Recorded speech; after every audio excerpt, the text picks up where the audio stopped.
they're all the same. I want to welcome you here to the next episode of the Space Bridge, the official podcast series here for the Iacon Battle Circuit and for the Demon Chronicles as we talk about a lot of things going on in different aspects of the scene. I thank you guys out there for tuning in for Frosty Faustings Weekend. It's been a pretty hectic weekend out there if you guys have been tuning into the feed or if you're there at Ground Zero trying to make a piece of history for this year. Joining with me today is a person that's also taken the time to make his own share of history in the continuity of the video game. And so, in understanding a lot of his travels, his ideology, and the premise of contribution to the scene coming from Demon Slayer 1 to Demon Slayer 2, and then setting up into the next generation of demon slaying gaming in general, I want to introduce you guys to the 2025 European Demon Slayer 2 champion of Ultimate Burst 2025. I want to introduce you guys to Artemis. What's up? Happy to be here. It's a pleasure to And we have could you. talk about Demon Slayer and how it has both ruined my life and saved me a lot of money. Bruh. Let's delve into it. How you been this week? I've been good, yeah. I mean, a lot of study for exams, but getting by in one piece. Okay. Well, let's go ahead and hop on into it. And then anybody out there, if you guys have any questions, comments, or concerns as we're going along, feel free to delve into it. There may be a pause from time to time because I may have to step away from in order to deal with something IRL. But we can work this panel out as we go. Bunny Pop, hey, welcome in. So, the first question to look into is, what was the community's origin like? In terms of Demon Slayer 1, I wouldn't really know. I mean, I started playing the game, I think the day before Susumaru came out. But I didn't start playing competitively until like a year after. So in terms of the beginning of the community, I'm not really sure. I know people like Globku, Ichunka, TraitorPC, maybe Nikito. They've always been some of the bigger ones for Demon Slayer 2. I know Globku was making so much content for Demon Slayer. I'm looking at his channel now and he has hundreds of Demon Slayer videos. So he was huge for the beginning. I know he did Tourneys, he did Wanted, he did NA versus EU versus Korea. He was very just huge and kind of starting that. Ichunka as well, TraitorPC. The NA scene, I'm not really too sure, but like I know I got into the game because I was watching Globku and Ichunka and all, so I assume that's how a lot of people came to start playing the game. Okay. So for EU's base scene, it was like, well, I know Globku was like the main giant, and then who is Ichunka? See if I can check him out. He's a French YouTuber. He doesn't make anything for the game anymore. He started off just kind of doing tournaments with Globku. He held the first game's Kizuki Blood Battle, which was the main kind of EU tourney series. EU had Kizuki Blood Battle, NA had the Hashira Rescue Battle. But he was always making videos. And then when Demon Slayer 1 kind of started to fall off a bit, he made a mod for the game called Waterwheel Chronicles, which was where he would balance the game. He'd add new skins, new stages, and that was what people played for a long time. I know it was the main kind of thing they did for a good few months before that final Demon Slayer 1 balance patch, which completely ruined the game, but that's what they did. And then TraitorPC he's kind of the EU guy right now. Like in terms of Demon Slayer 2, he's the one that's doing this game's Kizuki Blood Battle, which is going to end soon. And that'll be a huge, very bad for EU, but whatever. Does the guy have a channel to check out? Ichunka? Yeah. It should just be Ichunka. Wait, what was it? Ichunka. He's got like a My Hero Academia profile. Oh, hang on. Just came upon it. There you go. Playing illegal teams in Demon Slayer 2 featuring Biscotti. Demon Slayer changes. Yeah, so he's been at this. He hasn't done, his brain has not done anything new, but a lot of the No, stuff he here is has not been touching the integrated in the character. system. Mm. Like this last year and whatnot. Yeah, he's kind of stopped doing YouTube, but And then the other guy you mentioned, TraitorPC. Traitor. He's the main guy right now. He's very cool guy. We love him.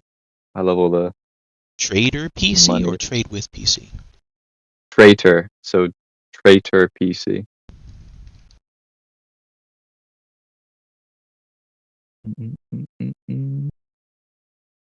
Hey, what do you know? This actually landed me right in the middle of the anime FGC. Mhm. Yeah, Soul Reaper is Naruto. So him, Globku, and Ichunka, they were the big three for EU content creators in Demon Slayer 1.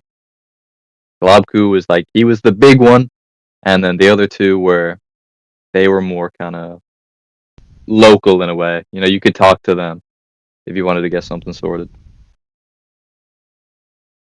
Okay. Let me read what you said, Bunny Pop. Globku was my main guy when it came to a lot of Demon Slayer news. Yeah, like when it came to this scene, news-wise and updates, that was basically like the end-all be-all. He was like the reporter for this scene. He's always just been Still is. consistent. I mean, even now, like with his DLC reviews and all, he's always on the ball. I remember when I think Icy Akaza came out. It was like 4 in the morning or something. He was on ranked getting footage for his YouTube video. Like that is dedication, That is especially for dedication to someone the who is a art. new father to be doing as well. Like that's how you know that he cares. Yeah. Ooh, hang on, let me save this one here because I'm doing a small study right now in Bleach Rebirth of Souls, or at least the first quarter of 2026 to study what's going on with that game. So this guy actually is giving me a little bit of sauce for my ingredients. Oh, absolutely. And you can like easily just reach out to Trader as well, and he'll give you he'll be very helpful. You have a He does. Okay. Oh, I'm following him? Hang on. Damn, chat, I got mixed. I didn't know. Alright, keep that in the background. But his stuff is also very consistent and whatnot about. Actually, his stuff is an interesting mirror of Nikito's channel. Oh, he's kind of like, if I had to compare him, he's like the EU Nikito. That is awesome.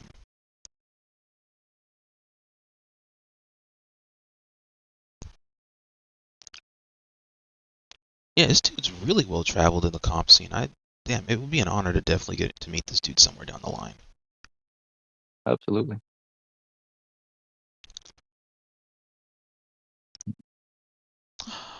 Let's see. Next question, or next analysis is to go into the game's state of play with its updates or patch notes or DLC changing the sandbox on the land. How do you feel a lot of this has changed in since Demon Slayer 1's release of the DLC characters versus Demon Slayer's 2 present release of the DLC characters? Because we're halfway on the DLC pass of DS2. Demon Slayer 1, I mean, when the game first came out, it had a very small roster, and then they started releasing bundles of demons. So the first bundle was like Akaza and Rui. And each one of those bundles came with a balance patch. And that was insane to be getting. It was, I think, every month you would get 2 new characters with a balance patch. And it was good balance patches as well. It wasn't just half-assed. Like they were very aware of issues in the game, and they patched a lot of that stuff. Uh, when those balance patches stopped, it was a very Akaza heavy meta. Akaza was undisputed top 1, so it was always just Akaza mirrors. And then that was it for a year.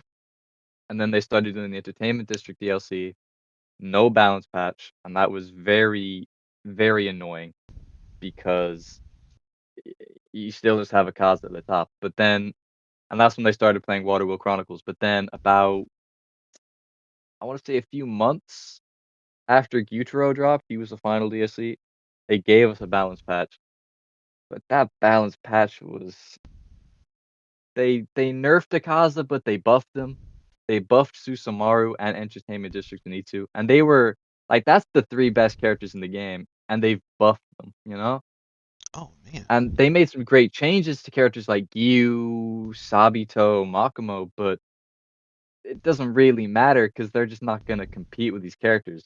So Demon Slayer 1 was left in a horrid state. It was just Susumaru all over the place, and there were 2 characters that could compete, and no one else had a chance. It was horrid. Susumaru. Wait, And isn't then that Demon that, Slayer that 2 thought comes with the multi along. arms? Hmm? Susumaru, isn't that that thoughty chick with the multi arms? Yes, she is like any Demon Slayer 1 player has probably a little bit of PTSD thinking about that character. And then Demon Slayer 2 came along, and they changed like, they made changes to everyone, and there were some really good changes. Uh, I'm trying to think. Rui, my baby boy, he got some glorious changes. Um, God, who else got good changes? Rengoku got some good changes. Mm, someone else probably did, I can't remember. But then they made a lot of questionable decisions. Like, they added the scaling system, which messed up a lot of characters, like Makomo, for example. 2 out of 3 of her specials do horrid scaling, so you'll be getting no more than 30%. But then she has her neutral scale, and she can get 90% with that move as a starter. But it's such a bad move to try and use in neutral, so you have these characters who are decent, but their damage is so bad because their scaling is so bad. And then they made changes to characters like Zenitsu and what's his name? Um, like a blank here. Inosuke. And they're interesting changes, but they're a bit different now. Like they kind of ruined Zenitsu. I still think Zenitsu is great, but they ruined his combo routes and we had to like make new ones. Um, but I think overall the start of Demon Slayer 2 was very good because the changes they made were good, and the new characters kind of it balanced it out a lot because Demon Slayer 2 is very counter pick heavy, and these characters have archetypes.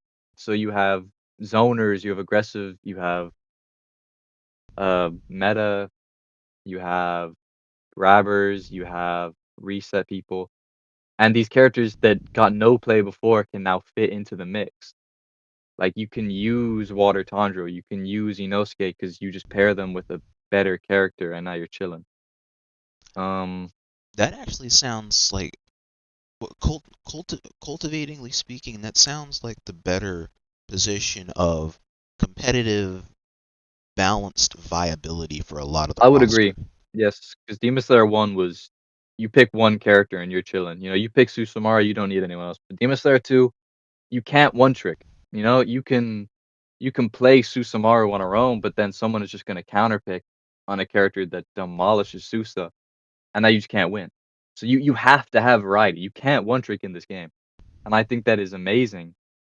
But we haven't gotten any balance patches. So we get into the game, people start realizing, oh, I can get guard broken full screen because I blocked an assist. That probably shouldn't be in the game, but it's still in the game. So, Oh nah. like I think the game had a super strong start, but once people started realizing they could do some really dumb shit and we haven't gotten patches, it's really annoying because like you can you can get parried off of your own parry, which parries are very bad in this game. You have frame perfect timings for them, and the reward is non-existent. And this is stuff that just needs to be fixed, but we just haven't gotten any fixes. And they keep adding these DLC characters, and we're still not getting any news or like communication from the devs. So as far as we're concerned, they're getting their $30 for the DLC, and they're pissing off to the next game. And that's just it's a hard pill to swallow. Mm.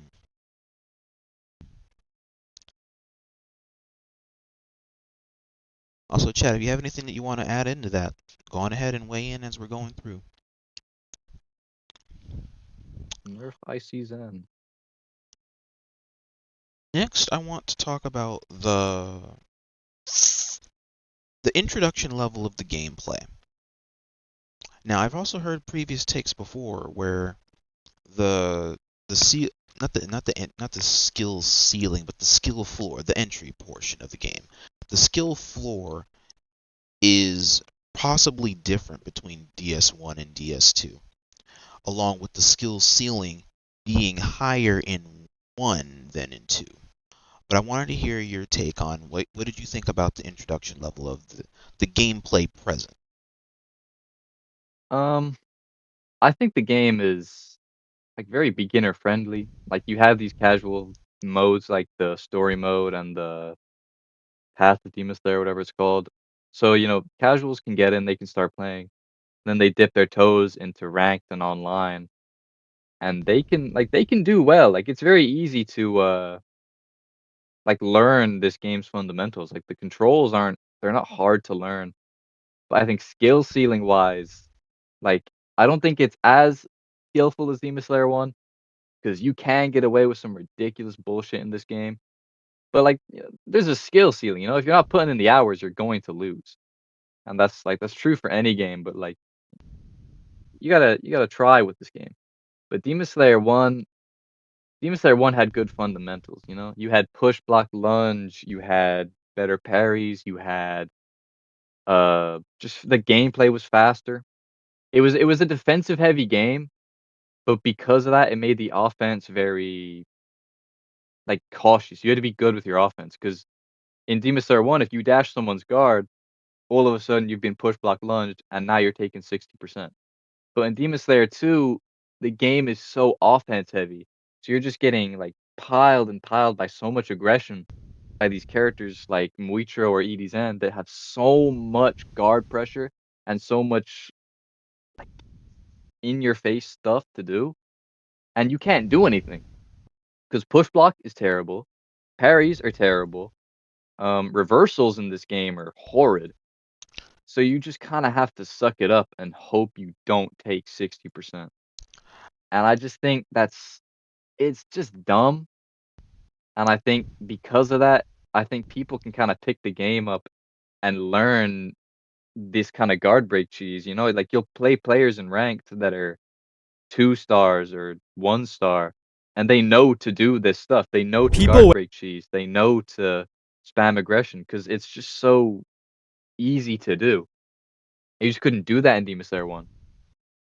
So it's just very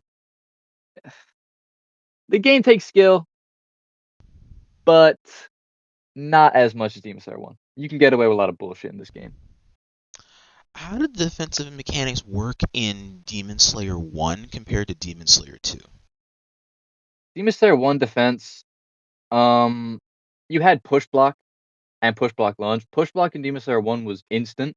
You push block, you can immediately do a move or back away or parry. So you could immediately do that stuff. So that's why push block lunge was so great because you had if someone dashed your guard, you could push block lunge and then punish them while they're in recovery from that. If someone hits you with a move that is safe like a dive, you can push block lunge and punish that. So you had to be so careful and cautious with your pressure in Demon Slayer 1 because the defense was so scary. But Demon Slayer 2 push block has I think it's a 1 second delay, maybe half a second of delay before you can do an input. So against assists like Urokodaki, Icy Zen, um, maybe Mitsuri, Edie Tanjiro, you can't do anything. If you get hit by the first hit, you're just stuck there. Like there's precise parry timings you can be doing, but do we really want to be doing that in a game with shit netcode? Probably not. So you kind of just have to pray that you don't get guard broken. And then reversals in Demon Slayer 2. they're just more consistent because they were reversals, you know? Most of the time you couldn't combo off of them. They were armored. But now in Demon Slayer 2, you can combo off of a lot of these moves, but as a trade-off, they're worse reversals, you know? So it's just kind of... For them being comboable. Yeah, like Inosuke's Borush is a good example. Like, yeah, he can combo off Borush now, but now it's a lot more unsafe compared to Demon Slayer 1. And like Water Tondro's Whirlpool, that thing was pretty much safe in Demon Slayer 1. But now it's a lot more punishable. Even though we can't combo off it anyways, but like Demon Slayer 1 was defensive heavy. That's why characters like Susumaru and Akaza were so great, because they could play fantastic defense. Demon Slayer 2, offense heavy. That's why I see Akaza, I see Zen, Gyome, like they're the best characters. Because they can just do disgusting offense. Especially I see Zen.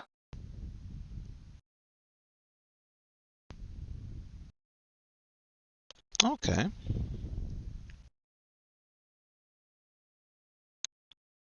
Let's see. Next question is talking about the growth and or degradation of the comp scene in the tourneys.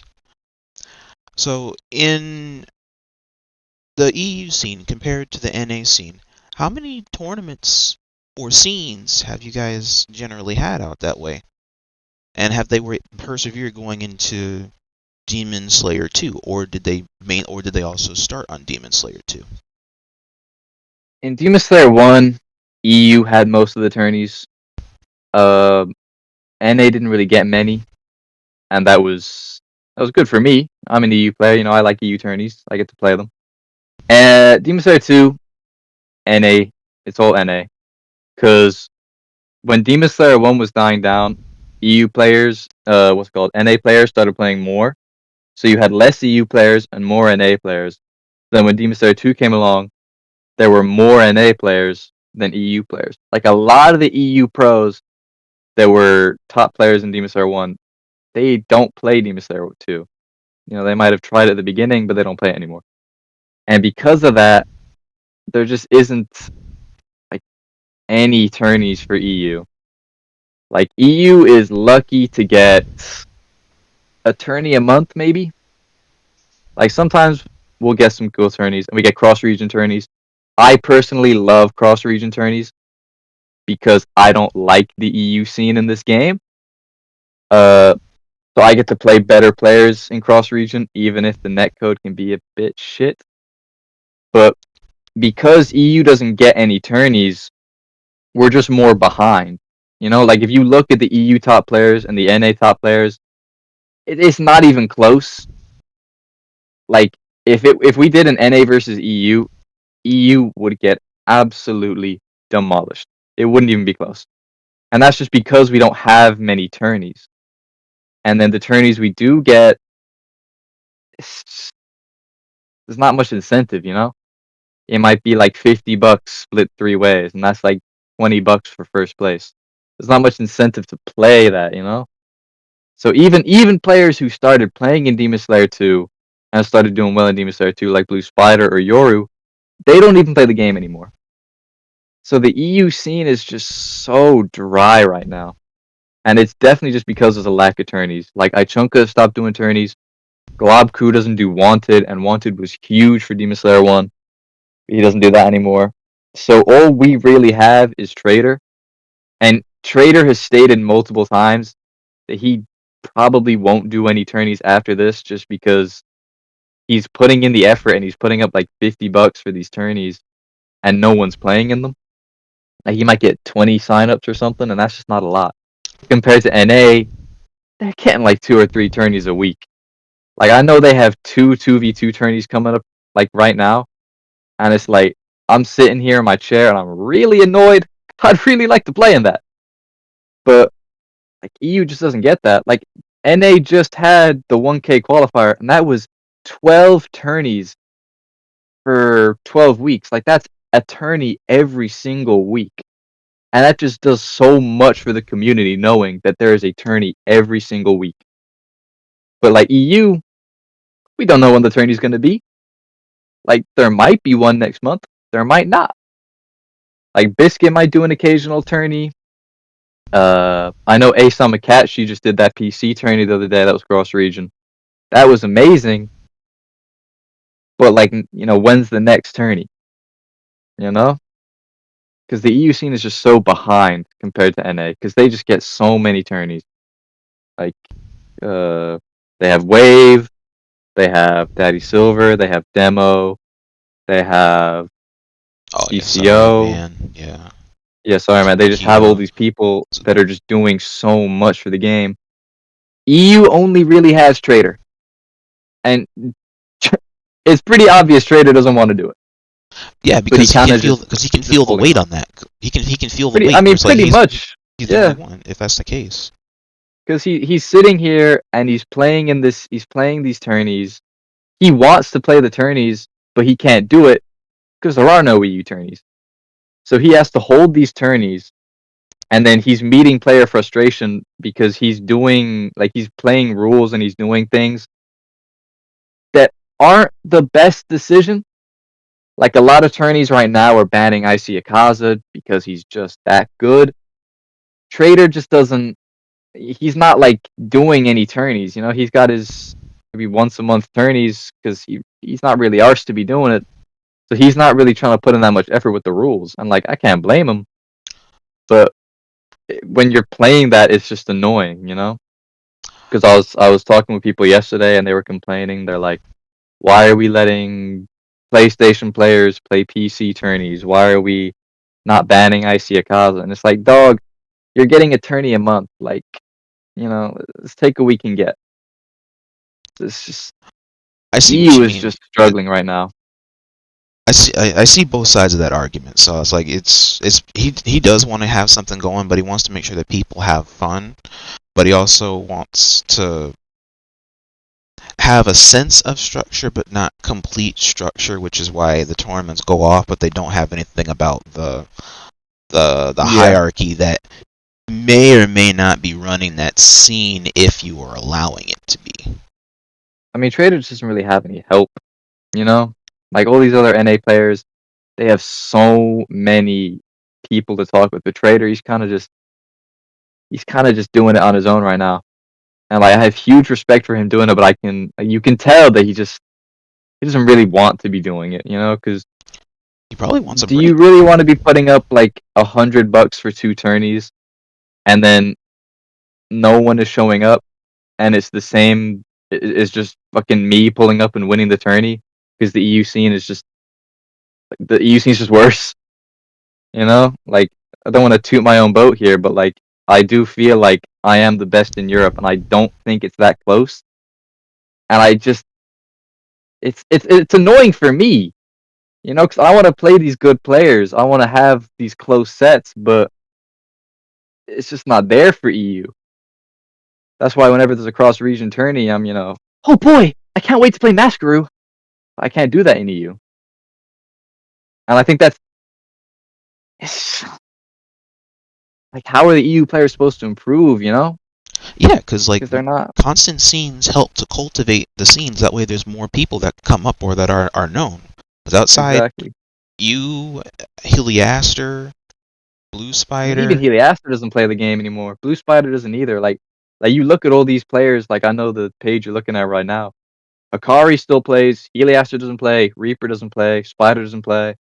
Abbas plays. Vxrii plays. I don't know about Mr. Prince, but like, 3 of those players that are considered EU top players, they don't play the game anymore. They So probably like, don't we're have any. losing the heavy hitters. Yeah, and they probably could afford to have the rust and still come back and still top in like whatever the next event is until there's more consistency to cultivate more opposition. Absolutely. I mean, I think in terms of Reaper and Spider, I think they were good players, but they just had flaws. I think Reaper, he only played Sousa. And as I was saying earlier, you can't one trick in this game. So when he's playing Sousa exclusively, he's just fighting the counterpick gauntlet, and he doesn't have counterpicks for that. So he's just gonna keep losing. Like in Ultimate Burst, when I fought him, he was playing Gyome, and we were playing the day before, and I was fighting his Gyome, and he was dropping these combos, and I'm telling him, Reaper, practice these combos, man. You're dropping them, but he didn't listen. So, and then we're playing the next day, and he sold the set because he dropped the fucking combo. And it's like, Reaper, please, bro, like put in the effort. And then Spider, the second Spider fights the Susumaru, he's out the tourney. And it probably doesn't help that he's picking 2 characters with level 1 dashes. But it's just, you know, I didn't like fighting them, but I'd gladly have them back if it meant the EU scene got more attention. Because I mean, because when I first saw the Ultimate Burst thing came up for that sense of competition, for that point in time, that was like the highest competitive presentation for the video game, region Pretty much, yeah. or regionally or generally speaking. And just to see that there was so much inclusion and involvement, despite the lacking competitive consistency or even possible competence of players that were in this gauntlet, it was still a massive showing to show, because like NA never got this many numbers in its entire continuity. NA never had this much. I mean, I think maybe the 5K tourney did. The 5K tourney was the funniest thing I've ever seen in my entire life. It was the funniest tourney I've ever seen in my life. But like, Who hosted I that think one? EU, especially because Globku was hosting Ultimate Burst. You know, it's Globku. It's the Globku. You know, like that name has weight in terms of Demon Slayer. Right. Like it's a common NA trope to just like treat Globku as this god and this saint. But like, you know, he hasn't uploaded a Demon Slayer video in a month, and that was just the Icy Akaza DLC. So, you know, EU's heaviest hitter isn't uploading Demon Slayer. So like, can we do anything about that? And then I think another thing, now this is a bit iffy, but a lot of EU players, myself included, were really frustrated with the fact that we had to play with MEU players. Because, like, for Traders tourneys, for Ultimate Burst, it was MEU and EU. So we would have to play with these MEU players. And MEU players, a lot of the time, they have pretty shit nets. So we're fighting against these guys. Some of them are on PS4, and they've got like the bare minimum internet speed. It's so annoying to fight, you know, because you're fighting for $100 on the line, and you're fighting this dude that's playing on a PS4. Like, why are we doing that, gang? It's just really frustrating, and I think Yoru especially. Yoru hated that shit. He hated, because every time he would lose a tourney, it was either because he lost to me, or he lost to some MEU delay or something. And I think just the fact that EU players just played more delay, it was just more frustrating.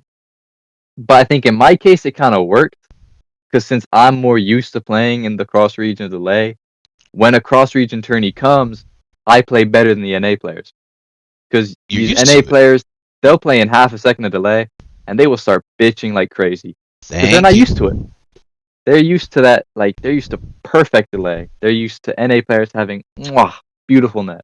Exactly. But me, I will fight absolute dog shit net. Like, I know Traitor was doing a PC tourney the other day, and one of the guys that I fought, he got net tested later on. I think he had 30 download and upload. God damn. And it's like, gang, why are you in the tourney? He was on Wi-Fi too. I mean, he didn't send a net, because what happened was he was fighting a player called Kat, and then she called a net test on him, but then she played the last set of the game before he sent the net test, and then after she was like, he still hasn't sent the net test, and then he sends it, and it's terrible. It's like he's on Wi-Fi, and then it's like 30 download, 30 upload, and it's like, gang, like, what are you doing? I think I should have it here. My goodness. Yeah, 36. Okay, no. So he had a 36 upload. He had a 36 download. He had a 3 upload. 3.62 upload. And it's like, gang, why are you playing a tourney with that? So EU players are just more used to that delay. But then we don't want to be used to it. You know, we don't want to play in this delay, but we have to. It's something that you got to do. Like, I know from where I come from with Injustice and Dragon Ball Fighters once upon a time, before Fighters got rollback, there was years of playing the game on delay-based netcode. Yep. And those that played it from the earlier years before this timeline of the game are natives of lag and are accustomed to laggy matches from time to time. It's not going to stop us from playing in it if we have to. But if we don't need to, then we won't. But if we have to, then okay, we can just systemically adjust, and we just treat it like a lot of educated ranked games. Because we come from that point in the game's time where this is all that we know. It's not all that we know now, but that's all that we knew. And we adjusted, and we became proper net play warriors. And I think, to a certain extent, it can kind of be a strength as well. Because, like, I can play against these NA players, and I'll feel, like, the tiniest bit delay, and I'm like, oh yeah, I'm going to win this set. Like, when I was playing against Mask in that PC tourney, I remember I was jumping, I did some jumps to test the delay. I'm like, oh, there's a bit of delay. And then I do, like, a full screen dash, and I hit him, like, oh yeah, I'm going to win this set. And then I 2-0 him. Like, these NA players just aren't used to this delay. Yeah, they're not used to the ideology yet. It's such a flaw on their part. Like, every time I see them complain about the delay, I understand completely, but it's like, gang, you gotta get used to it. That's what I'm saying. Like, you can't be an online warrior and not be used to the issues of online sometimes. That's the common trope of online is lag. So if you're not training in lag, not training in lag, but if you're not getting used to different connection speeds and whatnot, then what are you doing? Yeah, and I think like that's just kind of that's just the EU. That's the only strength the EU has, is that we're used to playing in shit delay. NA players, you know, they live in luxury. They get to play consistent tourneys, and they all have good net. But kinda, sorta. I mean, NA has its difficulties from time to time with connections. Sometimes, but it is not a common thing like it is for the EU scene now. I mean, NA does have some players with shit net, but you know, they have better rules. They have better rules for netcode. Like, they'll do a net test, and if there's even a whiff of them having bad net, they're gone. The EU, let that shit slide. We don't really care. We got like 5 players in the bracket anyways. You can go. Damn it, that's so real. Because like I get it because it is the inclusion thing and you want everybody to be here, but at the same time, bro, you got to fix that connection. Yep. So it's like, what do you do in that situation? That's a really good point that you just raised there. Like, what do you really do in that situation? Because even if he can't play, and now you're down to 4, so what? You can't really reprimand that because you're kind of still in the same boat as you were just 5 minutes ago. It's just one less or one more. Yeah, and that's why like delay. If you know how to use delay, you can like win sets off of that. You know, like you see, oh, okay, there's delay. I'm gonna pick ICZen, and all of a sudden, you're basically unbeatable because you're playing a character who's already disgustingly broken, and now all your shit is unpunishable. And it's like, you know, what are you supposed to do against that? You know, can't do anything because you're fighting against this guy who's playing base Akaza, and he's like the most skilled character in the game. You just pay $5 for ICZen, the delay is shit, and you win. Like, delay is such a tool that you can abuse in this game. Believable. Because the arena arc is like fighting games. You can abuse that strategically if you're aware you're gonna lag against a person. In arena fighters, you can apply this almost generally speaking. Do that here. You can do that in like Xenoverse. You can do this in Kill La Kill. You can do this in a handful of like different arena-based fighting games. Absolutely. Yeah, delay is a tool. Is it an annoying tool? Absolutely. But it is a tool. That and it is. You can use it to win sets. especially against NA players. Always use it against NA players.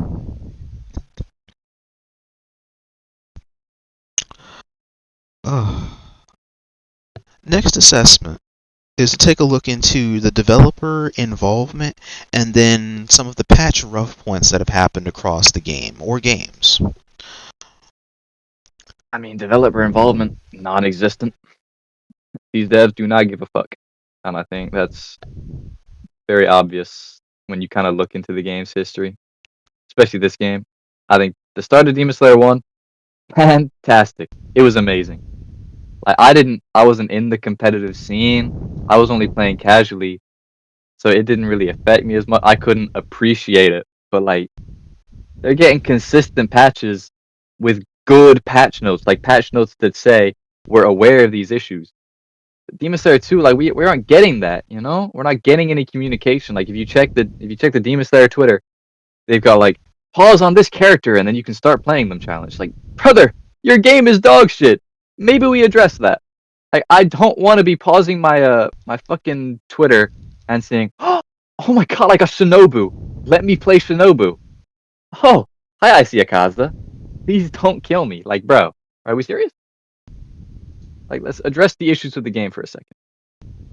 And they just don't do that. So, you know, what can we do?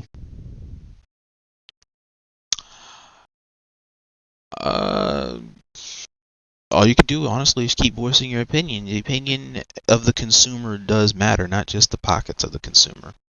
So even if it feels annoying, I mean, I do keep know saying it. that there are rumors of a balance patch. I know Nikito was talking about it. He talked to Aniplex employee at one of the IRL tourneys, and they said they were aware of issues and a balance patch. Last time we got a balance patch, they made the game worse, you know? So you have players that are holding out hope for that balance patch, but like, can we really trust CC2 to do a good balance patch? I just don't think so. I just don't see a world where they do a good balance patch. Like they might nerf one move of Icy Akaza or Icy Zen, but then they'll buff Muichiro and Kagaku and then make them like undisputed top ones. And then it's like we're back to square one. Well, it's But I think this meta isn't bad. Like I don't think this meta is terrible. Because at the end of the day, I would rather fight an Icy Akaza than a Demon Slayer 1 Susumaru. But like, it's still just so annoying because there's no communication, you know. So you're voicing your complaints and you're annoyed at this game, but nothing's gonna be done. So all you can really try and do is just try and adapt. But like some of these characters are just, how much can you adapt to, you know? right. And then like there's no information about the DLC, so it's only speculation. So we just kind of have to assume that we're getting the new DLC in March, because the new PlayStation tourneys they have the IC Akaza tourney, and the ranked season doesn't end until March. And it's like, okay, we have an assumption of when the DLC is going to drop, but we have no information from the developers, and you know, we have to wait another month in a very bad state of the game right now. Like it's just icy Akazas everywhere. Like you play ranked, I would say if you play 10 ranked games, 8 of those games are going to be against icy Akaza. Like it is really bad. And like this game's competitive scene and this game's ranked scene are so similar. Because in Demon Slayer 1, they were very different. You know, like Demon Slayer 1 competitive, it would be Susumaru's and Akazas. But in the ranked, you would just find random stuff in Demon Slayer 1 ranked. But Demon Slayer 2, meta is Icy Akaza, ranked is Icy Akaza.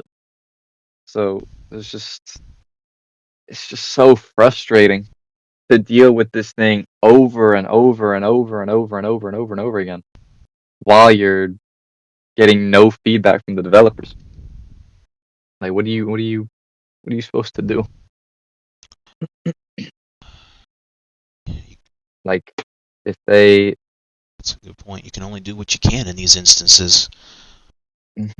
and just kind of play through the matchup in order to know of them. Yep. I think patch-wise, it wouldn't really be that hard to make the game good. Tone down Icy Akaza, tone down Icy Zen, tone down Gyome, and then, make push block a little better, make parries better, change heavies, because heavies are really fucking stupid. And I think the game is actually in a really good state after that. Because, Icy Akaza, Icy Zen, Gyome, they're just like undisputed top 3. But then I look at like the tier list that I have here that I made, and I just look at the entire rest of the cast, and I just think they're all like, you can beat any of these characters with any of the other characters. And I just think that the game is so close to being in such a good state. We just need to take the stuff out of the game that's dumb. Like, I don't want to be getting guard broken full screen because I blocked an ED Zen assist. Send me that when you can, and we can also take a look at that while we're looking into the balancing aspect of the game real quick. That's true. If I can figure out how to take a picture on PC, how do I do it? It's like F11 or something? No. You can, if you're doing right click on it. Did you make it on PC? Yeah. Like in the tier maker? Yeah. Oh, then you should be able to. Oh, there's just a save and download button right there. I'm just stupid. Okay. Yeah, you can download it. You can send it here, or you can also right click it, and then you should be putting to probably copy the image if it's in a finished state. Also, what I wanted to ask on top of that, you posed a very interesting thing about the last time they did something, but it also led to an imbalanced state or an imbalanced patching up of the works.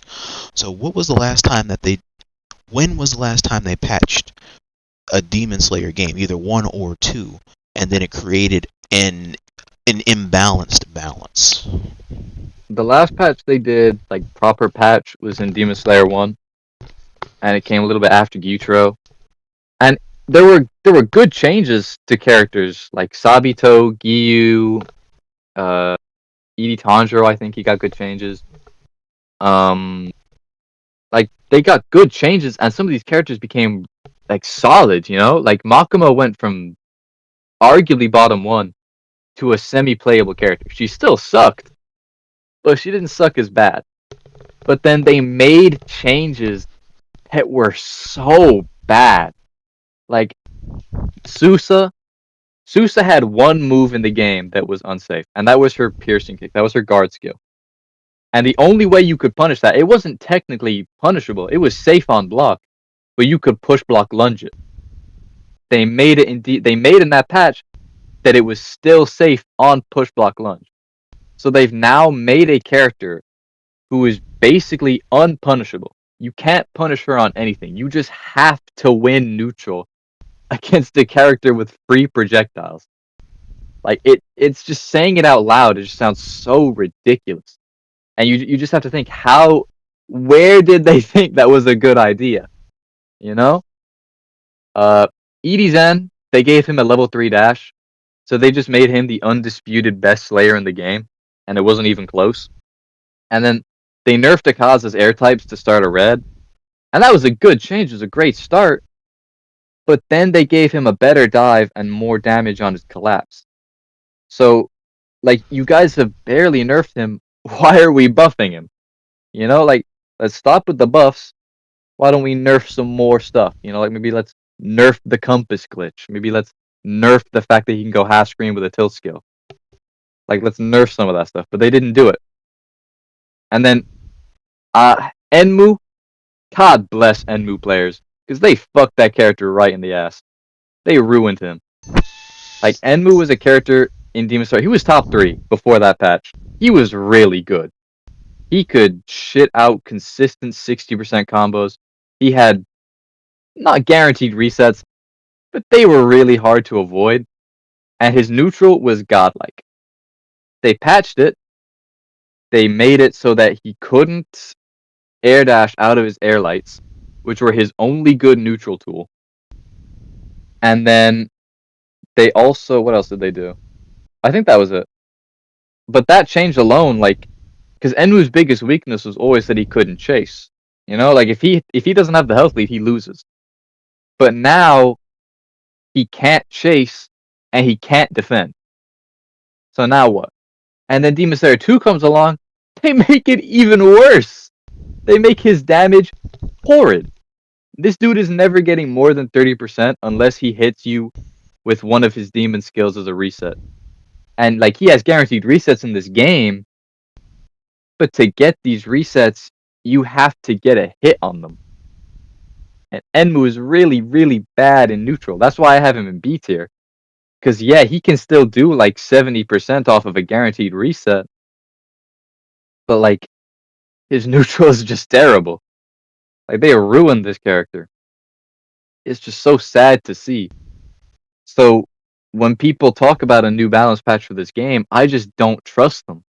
Because, you know, they're just going to do it again. They're going to buff Icy Akaza. They're going to buff Yomen. Just, I don't trust them. But, like, you know. Fair. It's fair grounds. If they've only been buffing high tiers and leaving out others stagnant, then that leads to natural power creeping that kind of whitewashes the ladder of the roster's existence at that point. I mean, I think they did good changes to some of the low tiers in that balance patch. Like, Giyu became so solid. Giyu went from a B tier, maybe even a C, no, like a B tier. He went up to like high A tier. Like, Giyu was the winner of that patch. He got so good. But he couldn't compete, you know? Like, he can't compete with Susumaru. It doesn't really matter if we're buffing these characters, because you're buffing the character that they can't compete against. You know? So it doesn't really matter.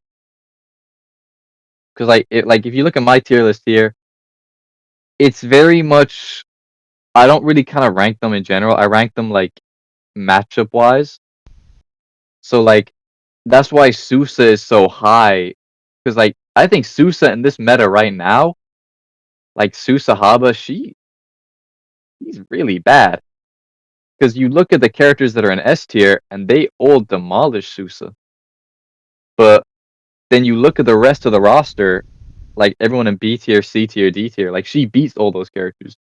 And that's why she's still A tier. But I don't know. I think this game is in a good state compared to Demon Slayer 1, and I'd love a patch. I would love a patch for them to try and make the game better and fix some of these issues. I'm just horrified they're gonna do what they did in the first game. Because it will ruin this game. Understandable skepticism, chat. You gotta follow the flow of how things were in order to understand how they are and how they can change for the better. This is part of those things where it's like, those that don't learn from history are doomed to repeat it.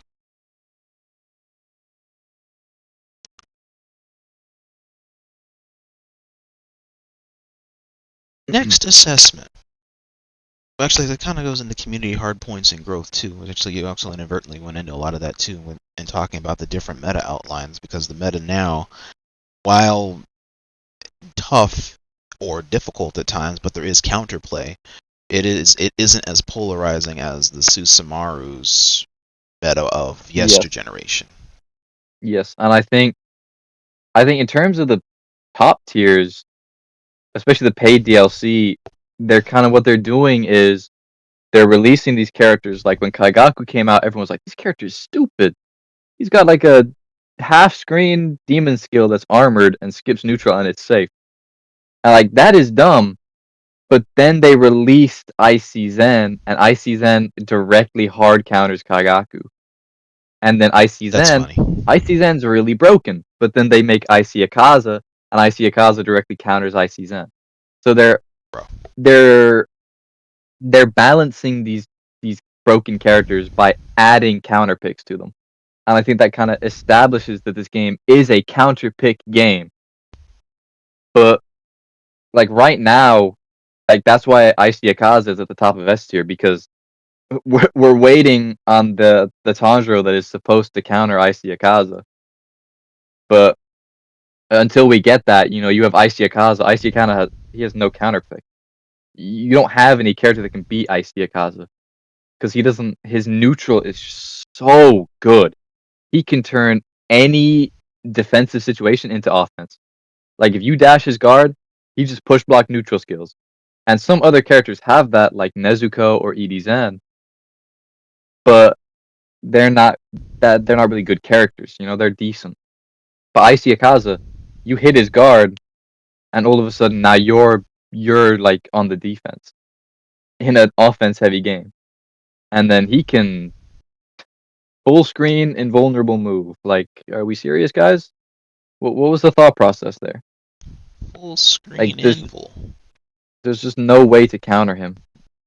So until they add like a counter pick or they nerf Icy Akaza, this game is just going to be Icy Akazas and Icy Zens. And I think that's why banning these characters is so hard, because like Asama Cat, she banned Icy Akaza for a recent tourney because she didn't want to see a bunch of Icy Akazamirs. And that's very understandable. But then I was telling her, like, you're removing one piece of the puzzle. You're removing like a cog from this machine, and now it's not going to work. So you've removed Icy Akaza from the equation. Now Icy Zen has no counterplay. So now Icy Zen is just going to thrive. And that tourney was filled with Icy Zens. So many people were using Icy Zen. Mask was using Icy Zen. Hakarij was using Icy Zen. Ghoul was, I think Perks. No, not Perks. So let me I think a jot few that other down. players I can't remember. But Icy Zen was thriving in that tourney because we've removed the one counter pick to Icy Zen.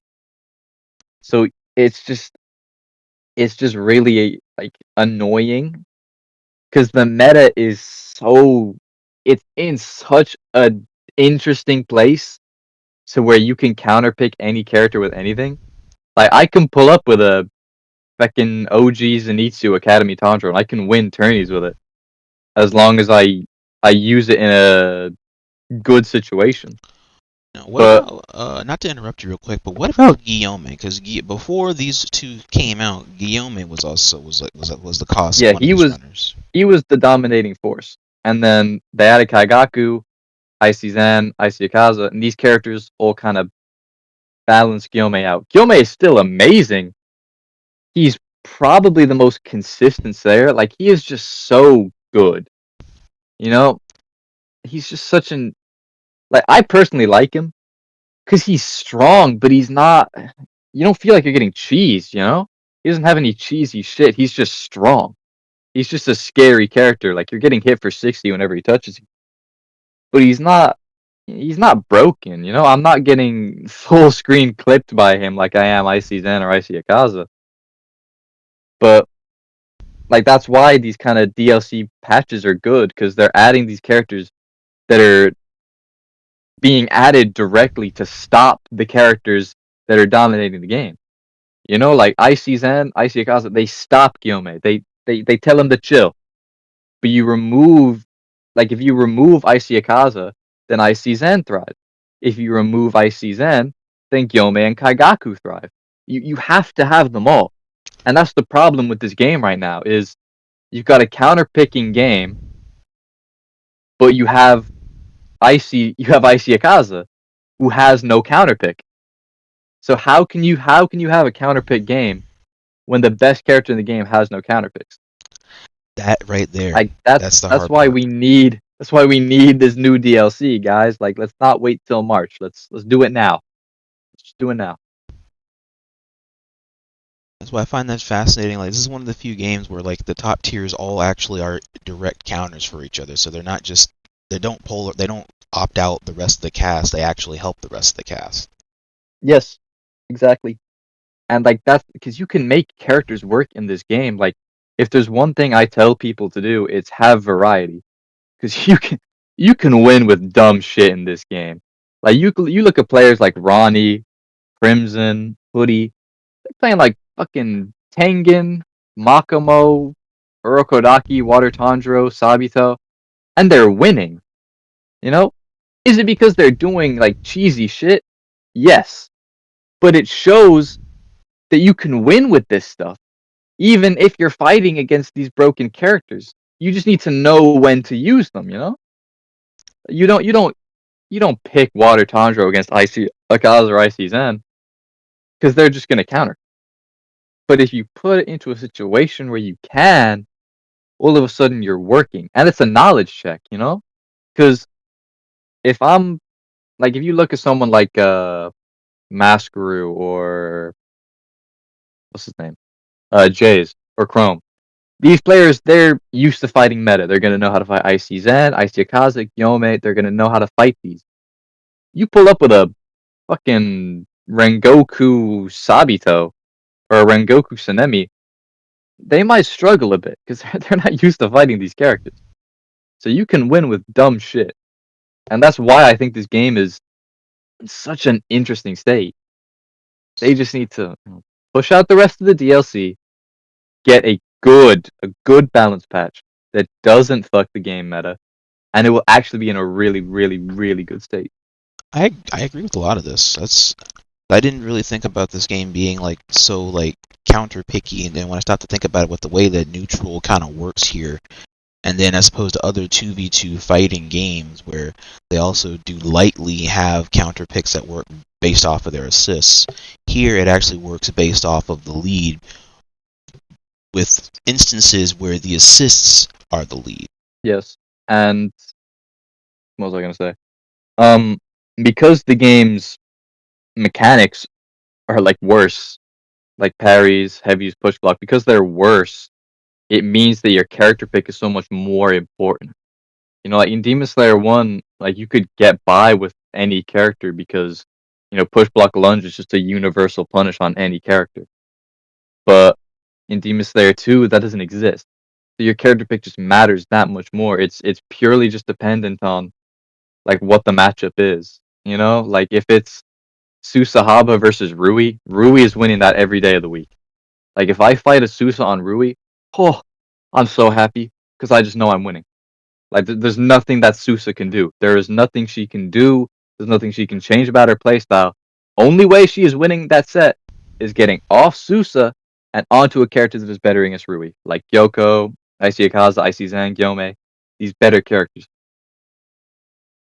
Like these, like the S tier characters, they're kind of just universal counter picks. You can pick them against anyone, and then you can win. But then, you know, you pick them. Now you've been counterpicked by their counterpick. You know, you've gone Icy Zen. Now they counterpick with Icy Akaza. Gotta commit. Exactly. Because But like know your I think commitments. this game, you win a set depending on if you win the first game. The first game matters the most.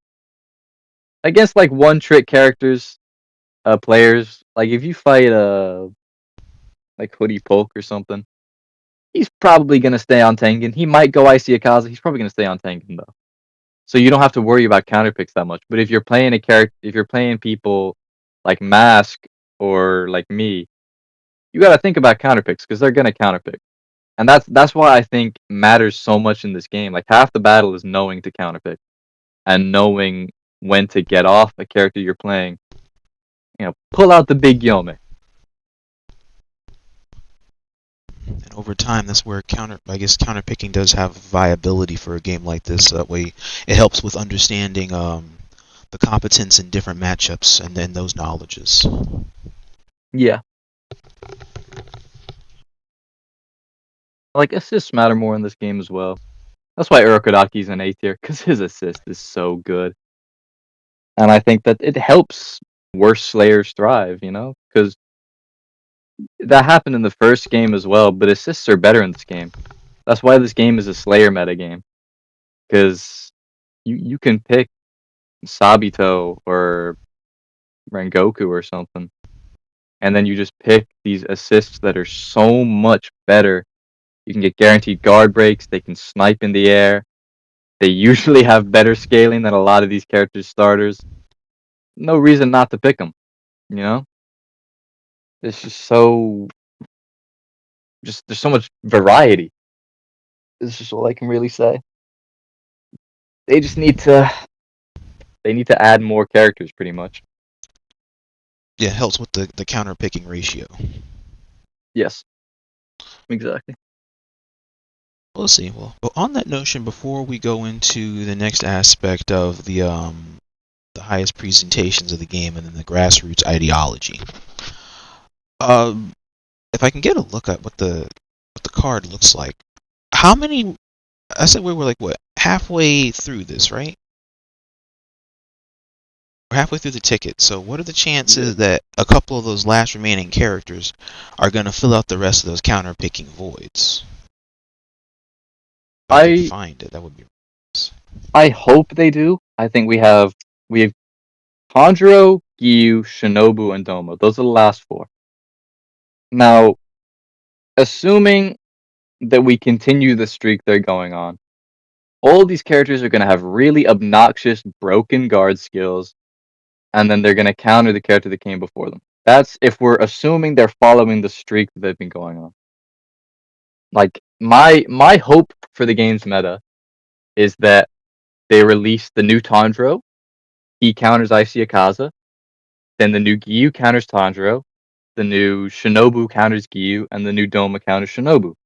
That's what I hope is going to happen. And then I hope that Doma either has a counter pick that's already in the game, like maybe he's really slow, like he has a level 1 dash, and then he gets beaten by zoners, or he has just some weakness that someone in the roster can deal with. Because we don't want to have the last DLC character be like Iacon, who has no apparent weakness, because the game is just fucked at that point, you know? Because who cares about the rest of the roster? Everyone's using feckin' Doma, because he's just unbeatable. He doesn't have counterpick, you know? Yeah. Like that would be my hope, and I think it would be so interesting to see how the game kind of evolves from there. Because especially since all the Slayers, like, their assists as well. Like, maybe the new Tanjiro isn't good on point, but maybe he's an amazing assist. Kind of like EDZen was in Demon Slayer 1. But, like, they gotta hurry up with this DLC. When you check online, all anyone ever does is just ask, where is the DLC? Where is the balance patch? We want more stuff. And, like, maybe they're being impatient, but you gotta think that, like, these guys are fighting nothing but Iacon all day. It's just pretty annoying. Pretty frustrating. Especially when you're playing in tourneys, you know? Like, I was, Biscuit had a tourney, I think a month or 2 ago, and you had to pick what character you were playing beforehand. Oh, And I picked Rui because, you know, Rui's my guy. That's my baby boy. That's my day 1 right there. But then everyone else picked Iacon. So I was fighting the Iacon gauntlet. I'm fighting Ghoul on Iacon. I'm fighting Hoodie on Iacon. I'm fighting Samjay on Iacon. I'm fighting Mask on Iacon. Like, I'm fighting all these Iacons, and, like, I'm winning. You know, I only barely lost to Mask because I was doing really dumb shit. But, like that just feels like it's just so annoying to deal with. You know, like, why am I fighting exclusively Iacon? Makes sense. So speaking of Biscuit, I was actually going over a couple of things here just now when I was going over the official Demon Slayer community page and their tab. He's live now, actually.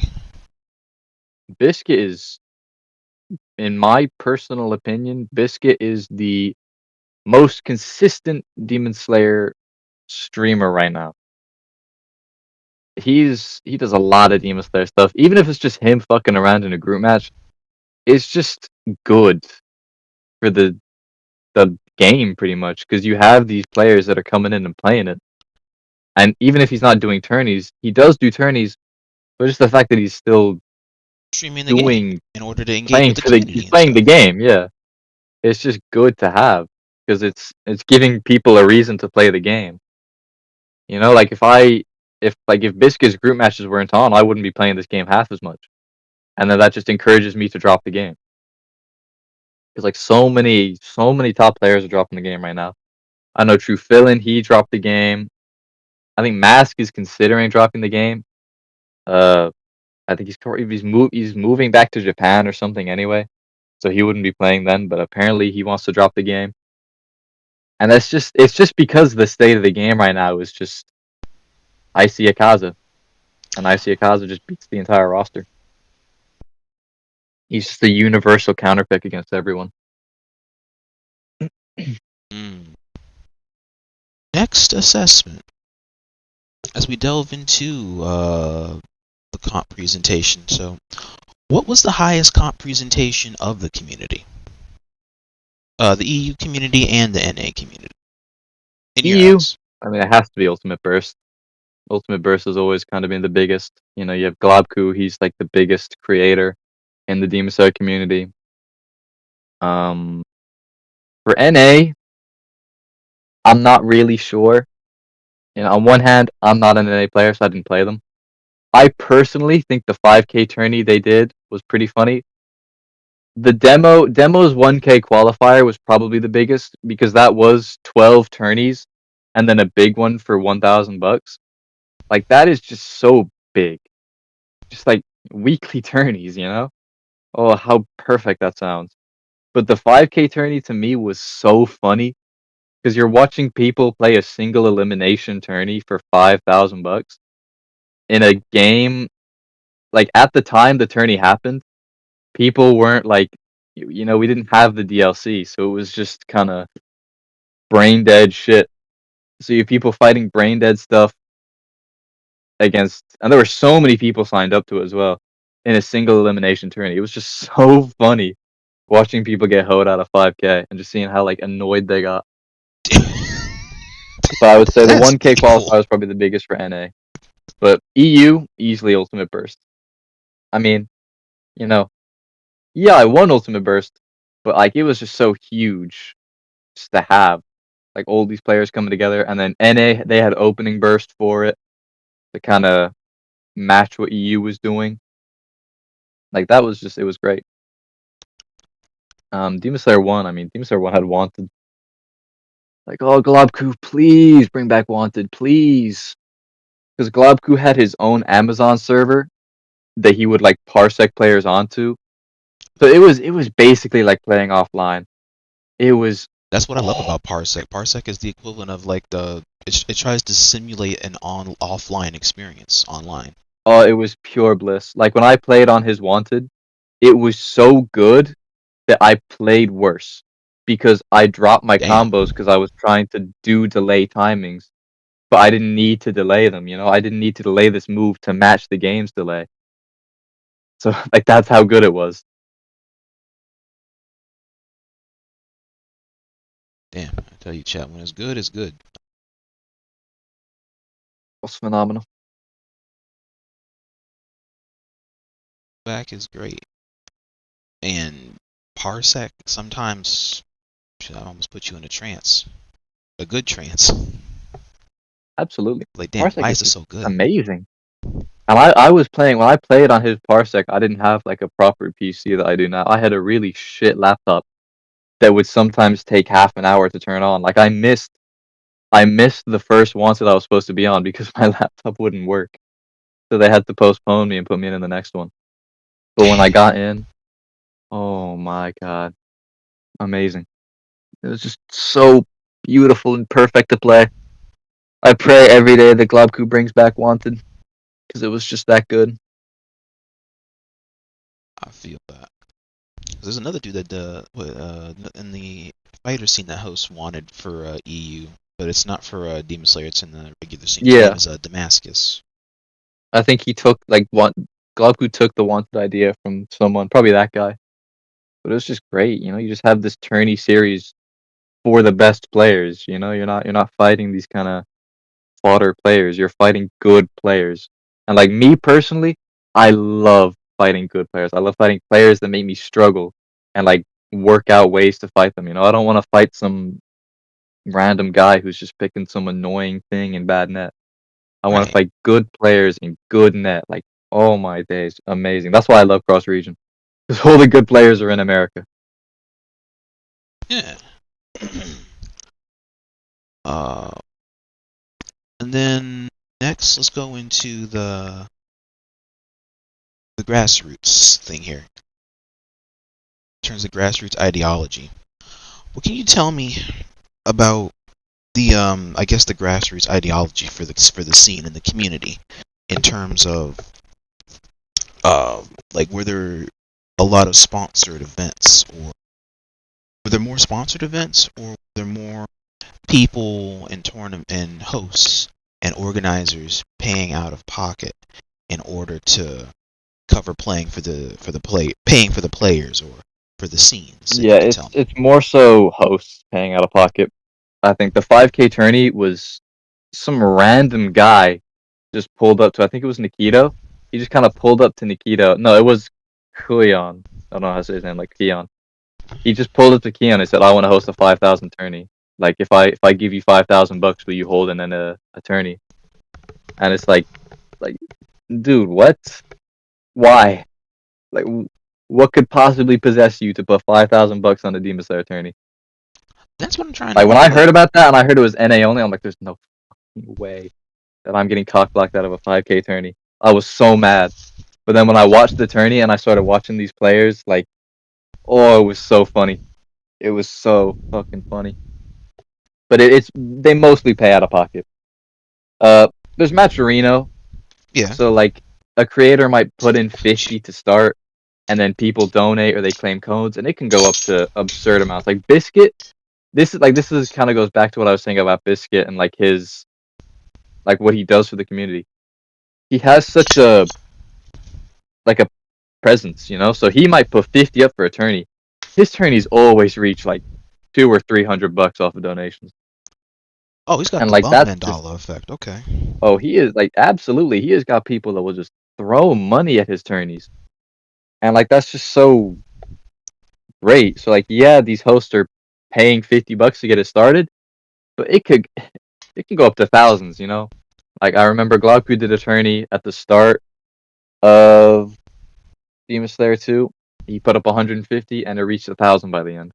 Damn. So you know, like donations you might get some, you might get none. But most of the time it's just people paying out of pocket.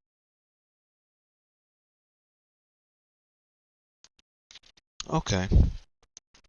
Were there ever any sponsored or sponsored-based tournaments or events that had happened once upon a time between Demon Slayer 1 or the start of this game, number 2? All I can think of is the 5K. I'm not really too sure. I think EU wise especially, not really any EU events that have been sponsored. Because I mean, actually, I think I did a sponsored tourney. I did one with Traitor. I did I think I put up 50 for a 2v2 tourney, and I think I banned a few teams because I was. This was like when I was a one trick. This is before I was woke, you know. So this was before I kind of learned to use the meta. So I was like, oh, Yome is so broken. I'm gonna pay $50 to play a tourney with him banned. He wasn't banned. I just banned a few team comps with him. So like, no Gyome Edizan. But then people found workarounds. Just go Gyome Genya or something. Like people will use meta one way or another. But other than that, I can't think of anything else. Makes sense. I mean, 'cause it's Sponsored events testing aren't game really that knowledge. common. Yeah, I mean, I won the tourney, so, but you know, I only made half the money back. So I paid 50, I got 25 back. So was it really worth it? That's. Mm, I mean, you got half back. Yeah, I mean, pretty much. I paid $25 to play a tourney with Gyome band.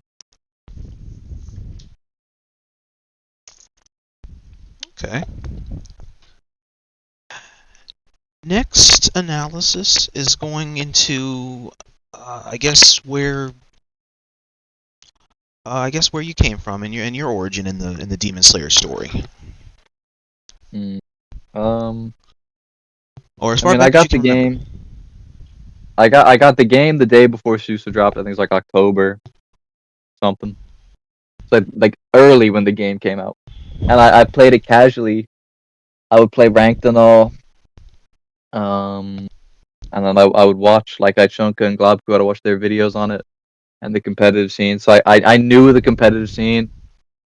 I think my favorite player was Arnavut, and I would like play his Slayer team. That was my main team.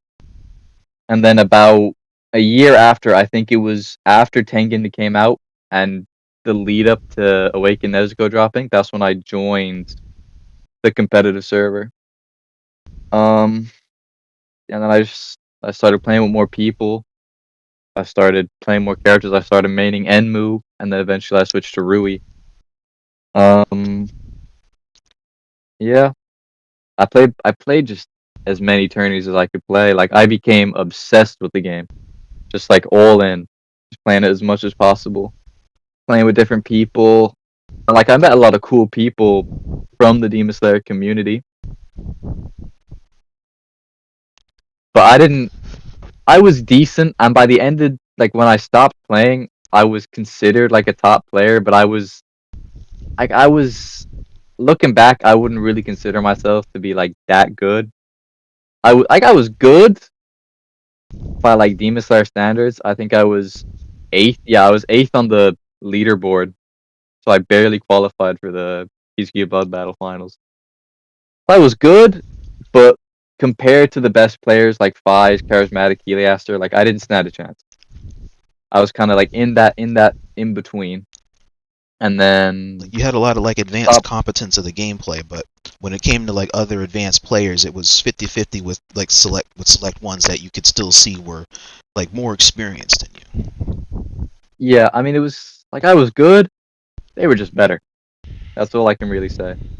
I stopped playing the game a good while. I didn't get to play Waterwheel Chronicles, which was the PC mod, because my laptop couldn't run Demon Slayer, so I couldn't play Waterwheel Chronicles, and that really annoyed me, because the meta of that game of the Waterwheel Chronicles was Rui. Rui was disgustingly broken in Waterwheel Chronicles, and Rui was my main. I was considered the best Rui player in Europe, maybe the world. I don't know, but. And then you have my character who's like undeniable top 1. I can't play him, you know. So I'm watching people win like $2,000 with him, and I can't play. It was really annoying. And then after the final balance patch, I dropped the game soon after because nothing but Seuss's. It wasn't fun. I think a year. I came back to the game like a year, 2 years after, maybe 2 years, going on 3. Mm-hmm. Just when the Demon Slayer 2 hype was coming back. I think I played one tourney with Rui and I got 2nd. And I think that was, I might be wrong, but I think that was my first ever 2nd place in a tourney. I think until then I would get like top 8s, but never. No, it wasn't my first 2nd, but it was probably my second. But Which tournament was this? it was. That's a good question. It was. I think it was a TCO tourney. Blade Breakers, I think it was. Let me double check. Yeah, that's Sorry Man's Blade Breakers Yes, series. He had yes, one yes, for yes, NA yes, and EU, or was it a joint? Yeah, it was the last one. The last Blade Breakers he did, I signed up for, and I got 2nd. I lost to Mask, who was on Tank and EDZen, which was like the meta Slayer team at the time. Like when I stopped playing, Mask was not good at the game. He was like a fodder player, but he was in Japan, so he had like a whole 2.5 of delay, so it was really hard to fight against him. But he wasn't that good. And then I come back and he's like disgustingly good. Because he him and a few other players like him, Abbas, Hoodie Polk and all, they played the game when like everyone else dropped it. So when Demon Slayer 2 came along, they were just better off. Which makes sense, because during the downtime when others stopped playing it, they still kept going in order to try and have like a really big catch-up period. Yeah. And then Demon Slayer 2 dropped. I was on Demon Slayer 2, I played it. It was a bit it was frustrating to kind of see all the EU players not play. Like when the game first dropped, like a Roof, Fies, Helia, they were all like playing. But then they stopped playing very soon after, and it left me with players I didn't enjoy fighting. Like the best players in Europe would be like me, Helia, Reaper, Yoru, Spider, Hakarij. Reaper, like Helia doesn't play. He stopped playing pretty early on. Reaper and Yoru, I would play against. Like Yoru kind of just used meta, and both of them were Sousa mains.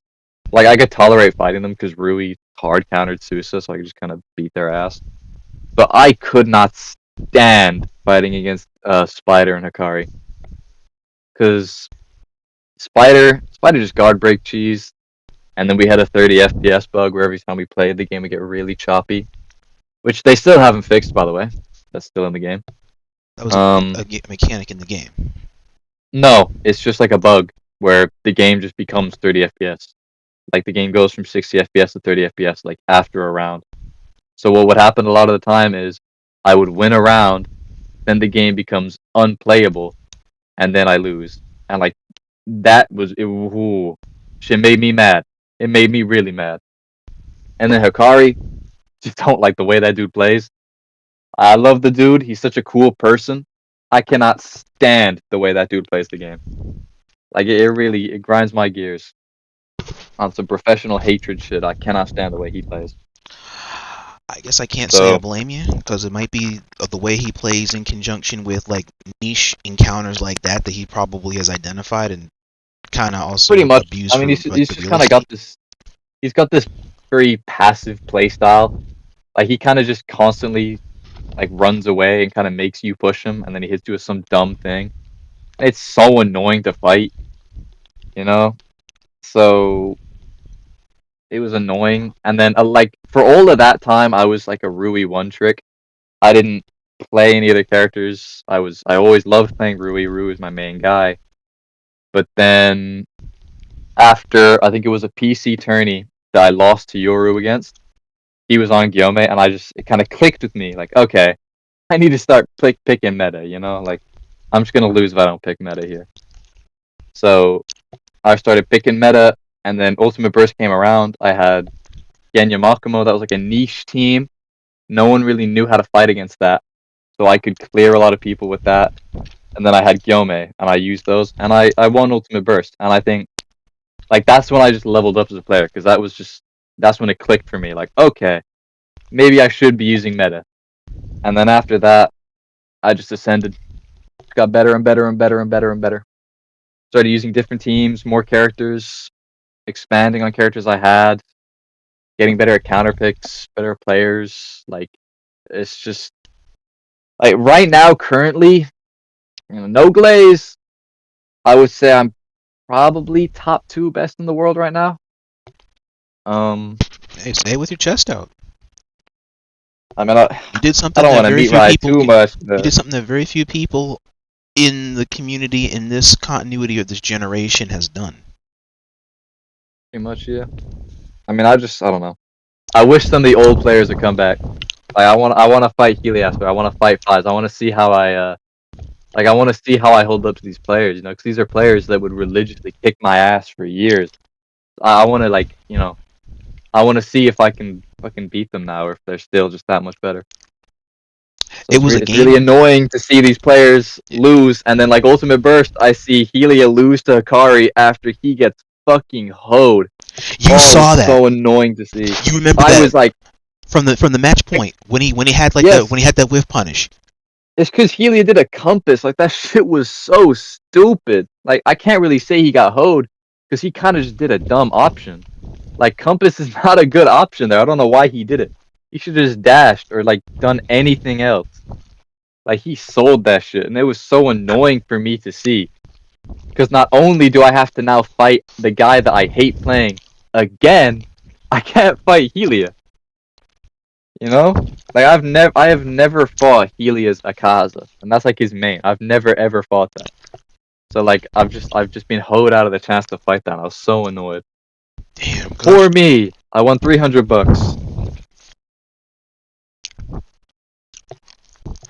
Damn. I'm sorry. Because when I saw that, I was like, dude. Because Hylia, I know Hylia is a former champion at things like this, so it makes He was sense. one of the greatest. He was probably the best player in Europe. Like he was a character that had counter picks. Like he was the player that knew to counter pick. Like DemonSlayer was a one trick game, but he would pick these random teams and he would make them work. Like that was him. And I feel like I'm kind of in the same position that he was then, where he like has that variety and he's just winning everything. So I just, I want to play them, but they're not playing the game, so what can you do? Ask him, or hell, let me see if I can work out some connections. I could probably hook you guys up with a money match or something. Shit, I mean, I don't know. I put up 50. I'd love to fight them, or do I want to drag them on this sorry state of a game? I put up 50 for you guys. Shit, money? I do like money. Yeah, just set some simulations and whatnot. That way, if you guys want to, then don't want to use these characters and whatnot, it could be a first to 5, first to 7. I mean, shit. I'm not gonna say no. It's up to him. Just reach out. I don't want to I'm rob you of interested. your dream match. That's true. That's true. That's true. There was a lot of people I was sitting and trying to watch the Ultimate Burst run back with, and that shit boggled my mind when I saw that shit live when I was watching that with a couple people. It boggled. It was so This dude was a master heartbreaking to player. I saw this watch. dude clap the cheeks of an entire region with a single character, and he got beat by game mechanics. Yep. I On mean, to be, endgame. I can't really blame his loss on the game because, like, not only did he do a dumb option, I think a month or something before Ultimate Burst, he was like in a server saying he wasn't gonna practice for Ultimate Burst, and it's like, fella, what, like, you gotta practice for the game, bro. You're coming into a Gyome meta and you don't know how to fight Gyome.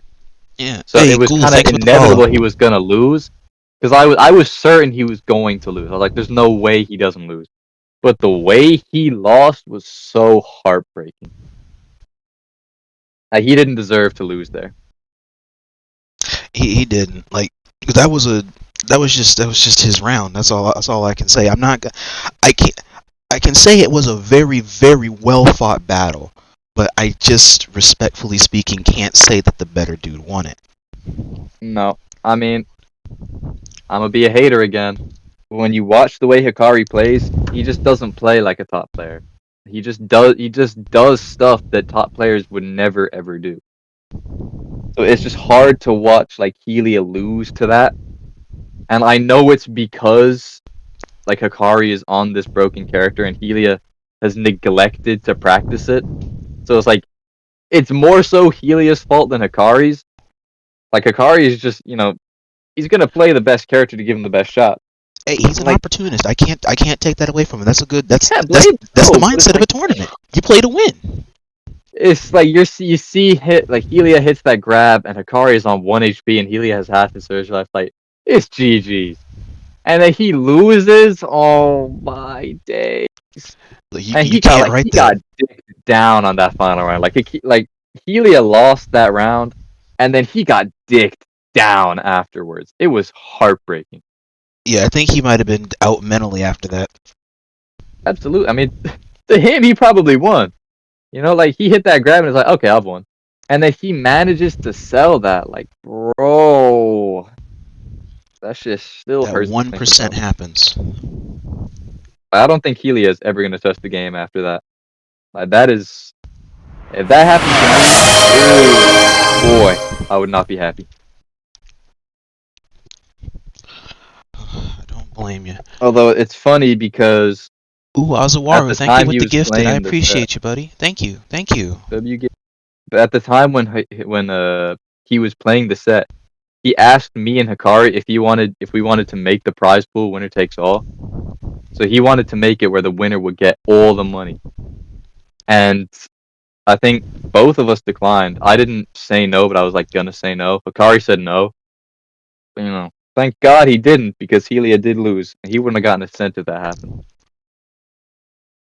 No. Loki wish I did it though. I would have made $600. Decisions.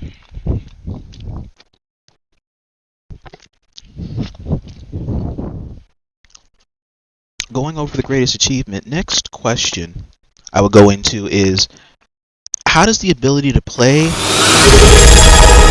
Damn, sounds like a new follow. How does the ability to play and compete influence you or inspire you? Oh, Swoull. Oh, Swoull, welcome in, man. Welcome in. I mean, I love playing. I love playing tourneys. Like, I love fighting better players. I love fighting good players. I mean, it's just fun playing. It's just fun to just say, oh, I've made $50 after playing DemonSlayer for 2 hours. Like, it's fun to go into school and tell my friends I made $200 off a video game last week, and just see how, like, taken aback they are. It's like, how the fuck is this goofball made $200 off of a Demon Slayer video game? Wouldn't Like, you that's like always to just know? gonna be so like fun.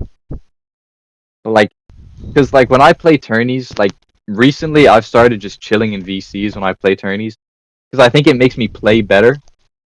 Because It you're takes the not edge like off. if you're playing alone, isolated, you're stressing. You know, like you're letting your thoughts get to your head. But if you're in a VC with some of your mates and you're doing dumb shit, they're just gonna tell you, dude, what the fuck are you doing? Stop doing that shit. And you're like, oh, my bad, gang. And then you just play better because you're relaxed. You know, Yeah, you're it takes playing the edge against this off. other guy who's sweating his balls off for $300 on the line. You're laughing with your mates in VC about some dumb shit like fucking skibbity toilet. You know, It's an you just example. play better. You do.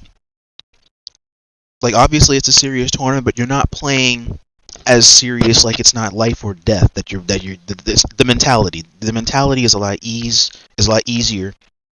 You're not as stress. Exactly. You're not as Yes. stressful on You're just not yourself. overthinking. You know, you're not like stressing. You're playing worse. You're like panic. You're just That chilling part, in yeah. VC with your mates. You know, you're basically just playing a ranked game at that point. You know, like people can play amazingly, but then they get nervous and then they start playing really badly. And that's why I think playing in like VCs and all just make you play better. I totally agree. I know in the latter part of my gaming career, that's basically what I've been trying to do, and it helps to, especially like yeah, when you're with your mates or when you're with the right people that you're always with all the time and just bullshitting with, casually engaging in conversation or just being in that atmosphere does wonders for the competitive mentality. Absolutely. I mean, like I would just like if I'm chilling, like when I was playing against Mask in the PC tourney, like I was in like voice call with Ghoul and I think Swoull, and like I was playing, you know, I'm playing well, but then like I'm also just having a laugh with them, like, oh my god, guys, I'm about to beat Maskaru, can you believe it? And it's just like that just makes you play better. And then like if I do dumb shit, Ghoul is telling me stop doing that dumb shit. I'm doing DPs in neutral, and then I'll stop doing them. As opposed to if I'm playing by myself and I do dumb shit, but I don't realize it's dumb shit. You know, you're basically just got outside eyes, just you know, in your ear telling you what to do and giving you that little advice that can be the difference between a win and a loss. That's it.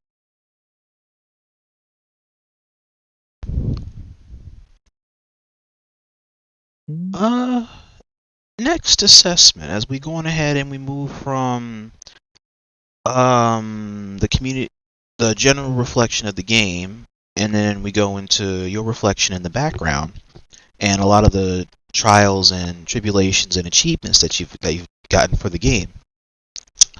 Let's delve into the community aspect a little bit. Let's go a little bit in depth to the heart of the video game. Okay.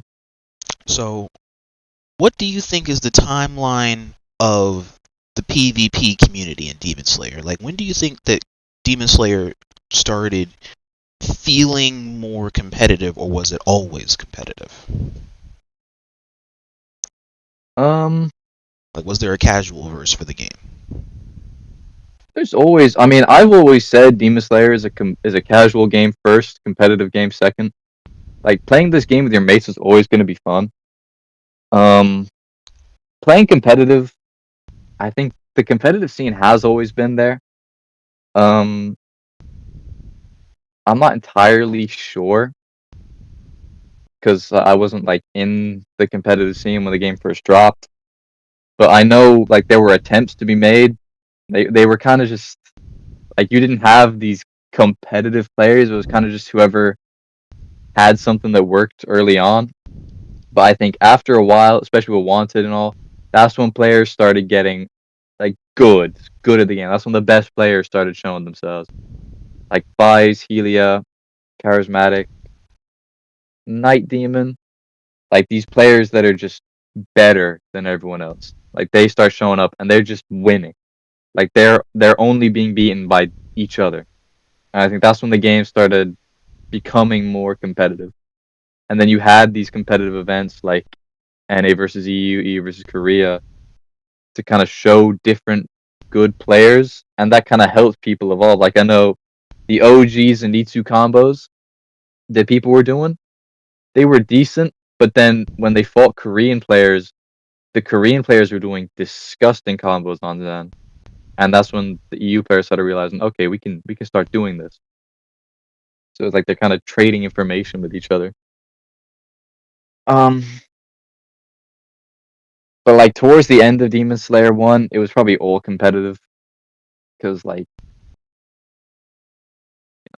there's not many casuals on the game. The hype has died down. Everyone who wanted to play the game played the game. It's just there for competitive.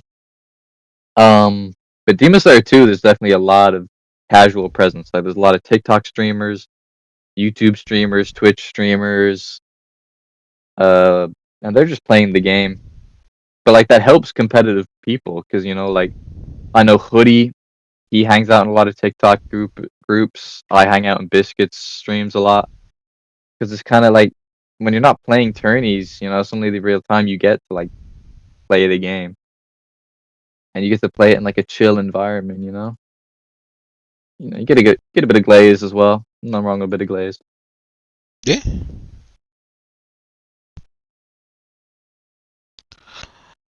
Next question.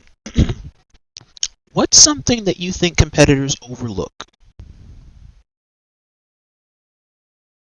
Um.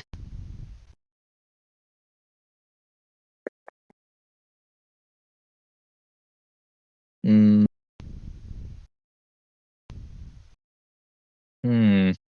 Such a good one. I mean, maybe counter picks, because I think there's a lot of players that do kind of don't counter pick as much, and it holds them back from being better players. Like you have players that kind of like I think Ronnie and Crimson are great examples. They're these players who play these low tiers like Urokodaki, Sabito, Water Chandra, and they do well with them, but it's like at the end of the day, you're kind of just one tricking with these characters. And like they'll lose, like Ronnie will lose to a Gyome and he'll start bitching about it. And it's like, yeah, he's broken, dude, but it's like you're picking Makomo against him. Like maybe we should learn Gyome and start picking Gyome instead of like holding back. Because people are limiting themselves as players. Like these people have this pride about, oh, I don't want to use meta. I want to win with this character that I like because they did a cool thing in the show. It's like, no, dude, you're playing for $100. Like, stop making the game harder for yourself. And like, I had that too. Like, I was a Rui one trick for a long time. I wouldn't touch meta. But like, once you rip that band-aid off and you start realizing, okay, well, everyone else is using meta, I may as well start using it myself. You just become such a better player. Like, I feel like if I compare myself to how I was before like Ultimate Burst and using meta, like I was a completely different player. Like it's not even close. Like once you start using all these different characters in these different teams and experimenting with all these different things and not limiting yourself, you become such a better player just in general. Because you're not just gonna be so limited in your playstyle. You're gonna I'm gonna take this from this one character. Like I might take the zoning aspect from Susa, the aggressive aspect from Akaza, the patient aspect from Sanemi, and all of those combine and just make you a better player on any character. Rather than someone who only plays Water Tanjiro or like Urokodaki, and they're just gonna keep doing the same shit over and over and over and over again. Well, And it's like you're just so limited. devil's advocate here. I Oh understand the boy. premise of why people don't want to play meta, because you don't want to contribute to the problem, you want to contribute to the solution and Yeah. showing that other characters can compete. While yes, they will struggle, or they will struggle out the ass, but they can Absolutely. still have a sense of triumph, so the percentage of victory isn't totally zero. Definitely, yeah. I mean, like, I if you're beating meta characters on non-meta, it's a great feeling, and I completely support it. But you just make the game harder for yourself, you know? You And can, yes. I just think sometimes, like, you don't have to only use meta, you know? Like, that's not all I'm not trying to tell people to abandon their old characters and only use meta. I'm just saying, like, you know, if you're losing a set to a Gyome, maybe we switch to Gyome and we make it even. Because, like, maybe you lose, maybe you reverse the set. Just, like, being open to using these different characters. Like, you know, when you need to bring out the Gyome, you bring out the Gyome. Like, you can, like, I still use Rui. Rui is still my main. And, like, yeah, he's good. He's amazing in this game. But, like, But, like, sometimes, it's like, an if it's honorable. against an Icy Akaza, I might need to go Icy Akaza just because, like, it's Icy Akaza. Rather Yeah, than staying on Rui, losing on Rui, and then bitching about Icy Akaza, knowing I could have gone onto Icy Akaza. yeah. Like if you have the investment around, take the investment. Like, this is what goes into my counter argument and playing devil's advocate here to this part of the conversation Mm. where, like, I understand the cause and effect for wanting to play your character to beat the other person's character, regardless of how superior or inferior their pick is and yours is. But you also have to understand the practicality of how much your opponent may know going into that matchup, or how much you know, or how much you've labbed, in order to confidently say, all right, my character can beat this matchup because of what I know and what I want to do. Yeah. Or, And, like, that goes back to what I was saying about it being a counter picking game. Like, you can make stuff work with these characters. I just worry about people who only play those. I think variety is a must in this game. Variety takes you so far. I can agree, because, like, people don't think any less of a person, and if you played a character enough and have placed or done work with a character, then you're not thought of a character specialist any less for picking the same thing somebody else is doing in order to close a character matchup chart to help I mean, win the match and better your result chances. it's so cool to watch, like, character specialists and watch them do stuff with these characters that no one else does. Like, I know in my case with Rui, when I started playing Rui, no one played Rui. You know, I didn't have any Rui tech to do, or any Rui players to ask for tech about. I didn't have any of that. So I kind of just had to I made most of my own combos. I made my own playstyle for playing him. And I made Rui my own, and watching people do that is so cool to watch. And it's funny as well, you know, like, you're gonna watch some guy pick fucking Makamo Water Tanjiro and then be like a top 5 player on meta. That's funny as shit to watch. And it's awesome to watch. But I think, like, you know, the way I see it is, do you want to be, like, more well known and, like, a more popular player? Like, do you want to be known as the best Sabito, or do you want to be known as the best player? That's kind of the way I see it. Because I could have stayed on Rui, and I could have been the best Rui ever. He's the best Rui. It's not even close. Or I start experimenting with my bag, and then all of a sudden I'm, like, the best player in Europe. You know? But, like, character specialists, they are something else. They bring new shit to these characters, and they make tech that no one else is gonna find. Because, like, players like Mask, they're not gonna find these. They're not gonna find these broken things. That, like, I'm not gonna. If I pick up fucking Sanemi or Edie Inosuke, I'm not gonna find some game-breaking tech that makes the character disgustingly broken. But you get a character specialist that does play these characters like that, they're gonna find some dumb tech, and they're gonna make these characters work. には何の因果関係もなし。なぜなら Resuming where I left off last chat, I was in my visual pocket about what competitors overlook. Next question is, are there any unspoken rules or norms that new players don't know about, or traits that define the community Demon Slayer experience? Most Demon Slayer players hate the game. Like, I think you ask all the top players, and they'll all religiously agree that this game is horrid and that it ruins their mental health. But no, but I'm not really sure. I think just kind of understanding the game as a whole, I guess. Because like a lot of players are all like different in their own way, so there's not really any like unspoken rule. I guess always pick Demon Slayer HQ Knight, like the best map in the game, the only like actual functioning one. Next question. What separates strong players from the top level players? I mean, I could go on another rant about counterpicks, but I guess. I guess to size that up some, would it be the ability to understand counterpicking, or the understanding in breaking down counterpicking? I mean, counterpicking, like, it's the biggest thing in this game to me. Like, I am like the biggest advocate for this game being counterpick based.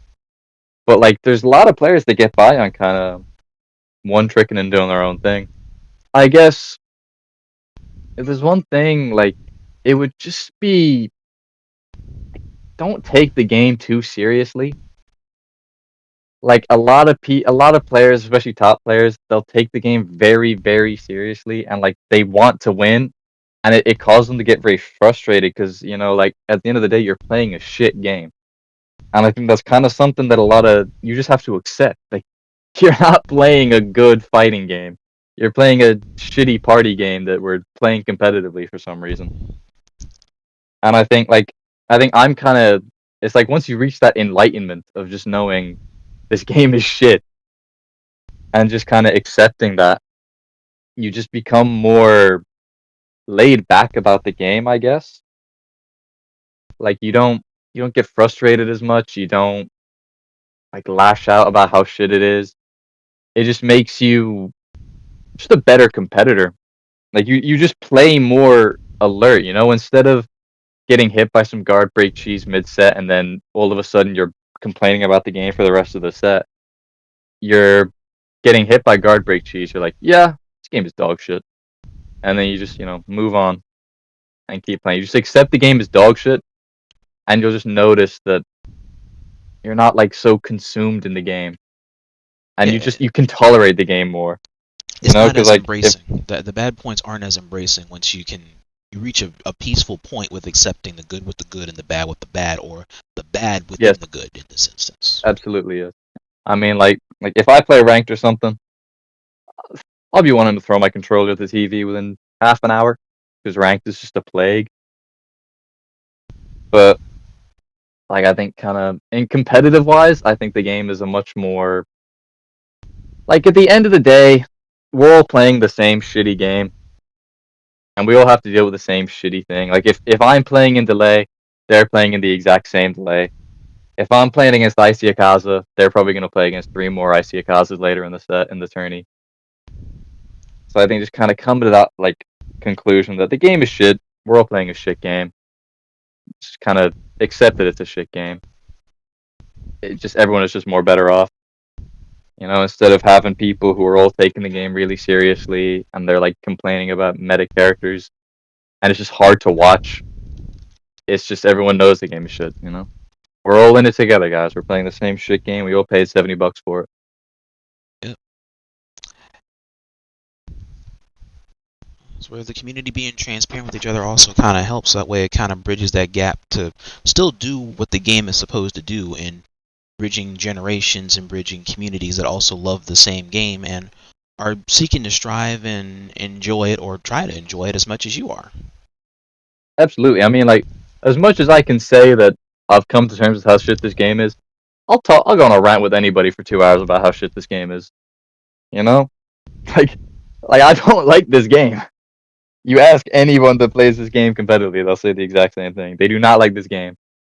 But it's not like the game itself. It's just like the people you play with, the good, like the peak of playing this game is always going to be better than the worst of playing this game.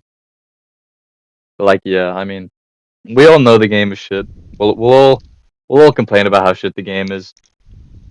It's just kind of it's a hard pill that I guess we all just have to swallow. Yeah. So when the small victories come in, it's just like, okay, that's good shit. Even if the game might be dumb shit, but it's good shit all the same. Yep. Game is game.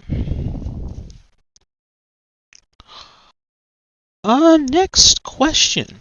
What players have the most underrated lore about them, and why? Ooh. I don't know. I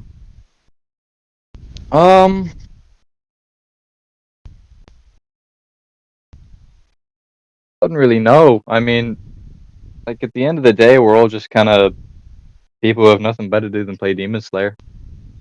I mean, I know in my case, I just started playing the game when I started playing competitively. I wouldn't really, I don't know. I wouldn't know. Maybe there is someone with like insane lore, and they like promised their long lost father that they would become the best Demon Slayer player. But I can't really think of anything. Like as far as I'm aware, we're all just kind of playing Demon Slayer just to play it. Any of your friends or anybody that you played with or associates over the years that have any unique lore about them, or something that makes them unique about them? I mean, as people, yeah. I mean, they've got their own, like everyone's got their own unique stuff. They've all got their own shit in life.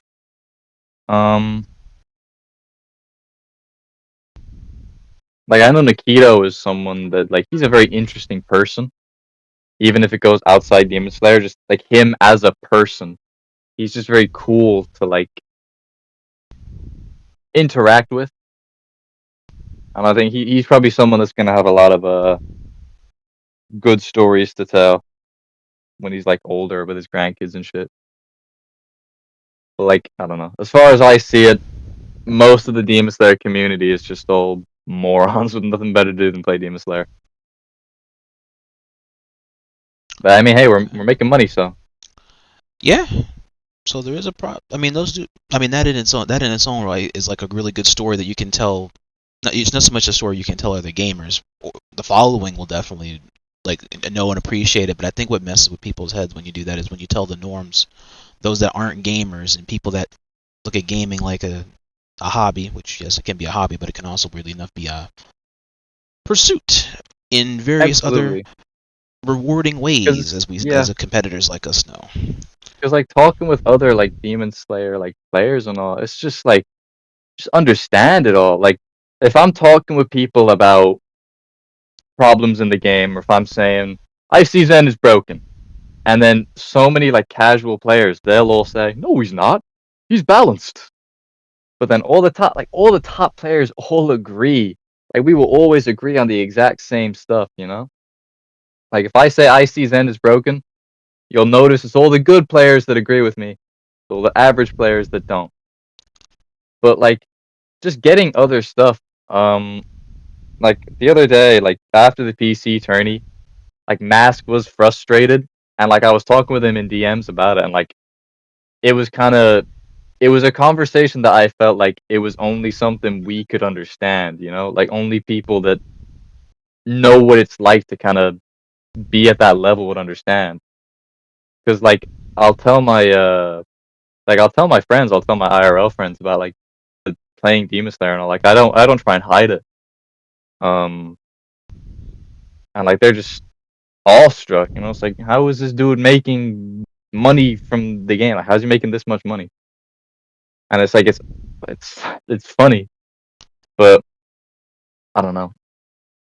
I just think all the Demon Slayer players, they're all like we're all just kind of on the same wavelength, you know. I've like we're all quite similar. Like if everyone went and told their all like they all told their life stories, a lot of it would probably be similar. think everyone would all agree that they hate Susumaru. That's like a universal thing. The universal understanding of the previous and current sheriffs of the game, and it's just like, nah, this ain't it.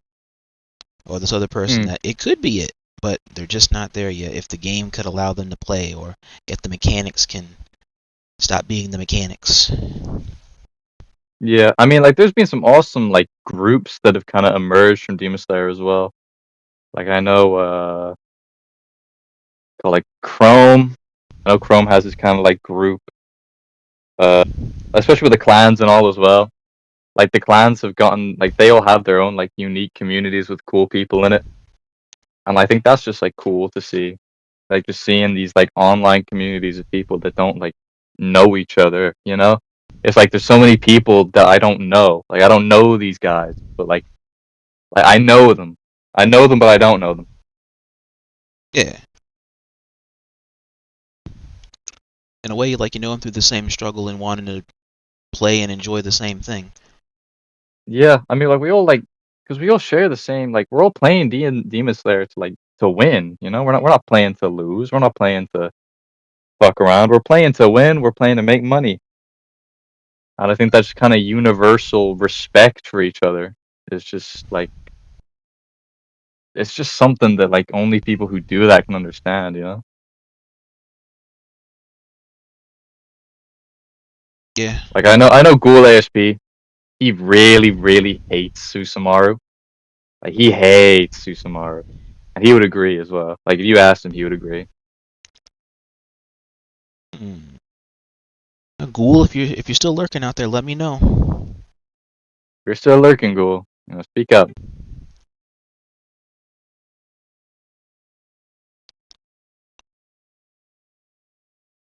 But that's probably a contribution to the lore. Art.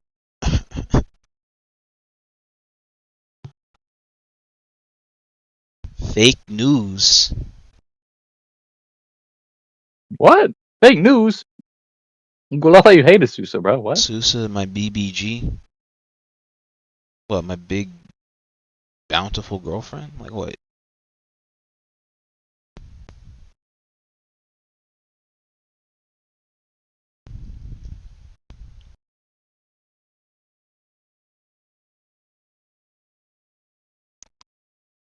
Susumaru is top 1. I don't know. Not in this meta, she's not. What do you like about her? Like, how's she bae? Like, you like? What is it? The face? Is it the? Hey, you know, he like those 6 arms. The buck What can those 6 teeth? arms do, Ghoul? Like, she got a rat. I mean, she didn't really got anything upstairs. It's just the arms. So I mean, what, you want to be held? Because she embraces people. She's just like, hell, I'm surprised she wasn't even trying to be like a fast ass grappler in this game. As many arms as they are. Ghoul likes being coddled. He likes being coddled by women. Zangief wishes he had arms like these. In my heart, she's number 1. Nah, not like that. Okay.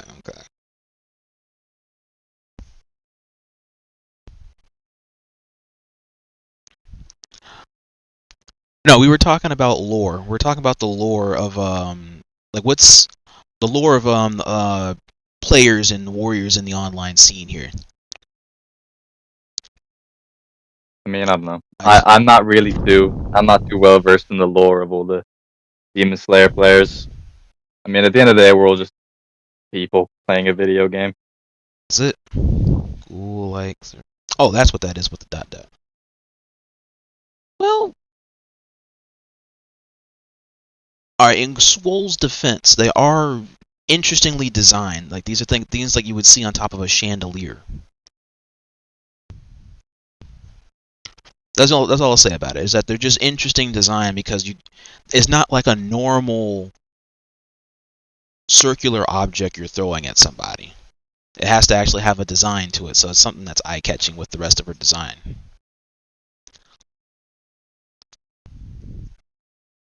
That's all I'll contribute there.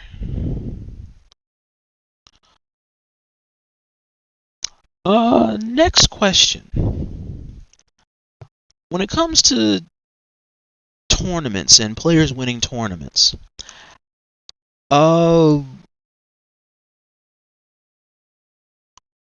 who or what group do you feel sets the stage for a lot of the comp scene? And how does the scene feel about a lot of the tournament winners?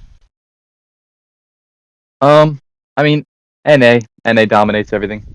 They are in EU. EU is DemonSlayer 1. NA is DemonSlayer 2. I mean, Mask wins most tourneys. There's like other players like Chrome, Jayz, Swoull, like they'll all win tourneys. 9 times out of 10, it's Mask. And I think like some people get frustrated.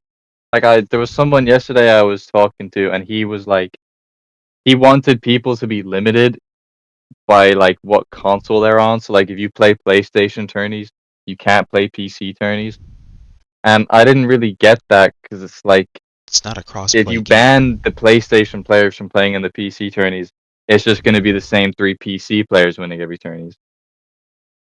Like Mask wins every tourney most of the time. There are exceptions, you know, he can't win everything. He's not like this unholy god that's just unbeatable. Like he's just another guy playing DemonSlayer. Yeah. And But I think like bad days. a lot of people, like especially casuals and all, like they'll be a bit annoyed seeing just the same guy win everything. But like he's earning the wins, you know, like he's not cheesing. Yeah, he might use meta a lot, but everyone else is free to use meta. Nothing's stopping them from doing that. But like it's more so just like to me it's about like it being entertaining. Like yeah, Mask might win everything, but like he's entertaining to watch. You know, like he gives good sets. He does. Even if some of them aren't close, like he still does cool stuff. He might play some random character. Like I know he used the wives for a good time. And that was kind of a weird pick, and it was cool to see him use those. But yeah. Like NA runs it. EU, I mean, in terms of like EU top players, me and Hakarij are like the only 2 that are playing. And even Hakarij, he rarely plays, you know? So like it's kind of just me carrying the EU scene on my back right now with whatever I can get. Like I think the NA top players are all like really cool. I think they're all really unique in their own way, and they all have like cool play styles, and I enjoy fighting them all. I just wish there were more tourneys so I could play them more. I don't think I've fought Chrome like at all in a proper tourney set in this game. And that's just like a bit annoying, so I want to fight these good players, but I can't fight them. Because they all hate cross region and they all like duck the sets.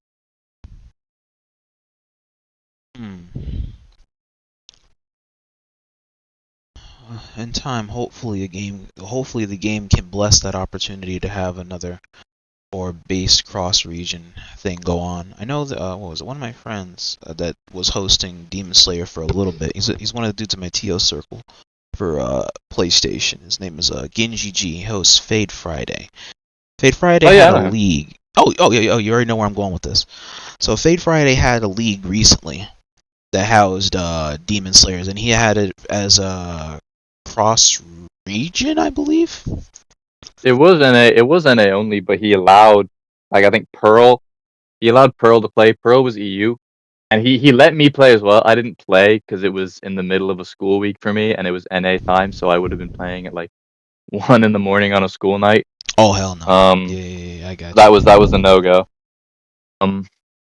Like he let us play, but he just said like, you know, if people are calling net tests on it, we're not really like, you know, if people are calling net tests on you in your cross region, we're probably just gonna give you the boot. And I thought that was fair enough. I mean, like, yeah, you might like get kicked out the tourney because someone with shitter net just net tests you, even if their net is buns. But like it's fair enough. Cross region isn't the best in this game. Like I can understand it. Here, I'll show you. I'll take anything. You know, any cross region tourney, I'll be there. Yeah, because I mean, game is game. As long as you're playing the game and trying to enjoy it, that's the key thing. Exactly. Yes. Hell, I remember when people were complaining about Pearl's net. I went on ahead and I fought. Here, I'll show you my match actually. And chat, I'll show you guys too while we're here, because that match was actually pretty damn awesome. When I had a chance to actually sit and fight Pearl. Here we go.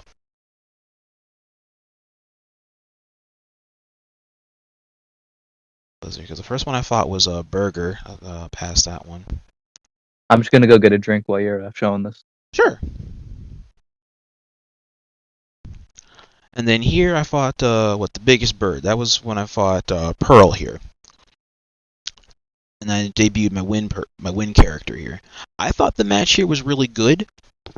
I had zero connection. I could see that there were connection issues from time to time, but because of years of playing on PlayStation and playing a lot of people with differing nets, not just people from NA and EU, but also fighting people that are probably on Xfinity or on Wi-Fi or also on Verizon Fios or on not Xfinity. There's another one too. I can't think of it for connection typing, because every type of internet also has like a different type of upload and download speed that does have hang time for pockets. And it helps in trying to get used to understanding, hey CJ, understanding like different timings and different ways to try to adapt and apply the adaptation. And you're doing this faster than what the opponent is doing, if they also have a similar experience or is just native to lag. Here, for the most part, this is my first time fighting one of the EU's known players, which her name was Pearl here. And while there was laggy points in the game, I wasn't complaining about it, because I was already used to how lag works. And this was manageable. This is manageable lag. It's not like I'm trying to literally sit there and put myself through it.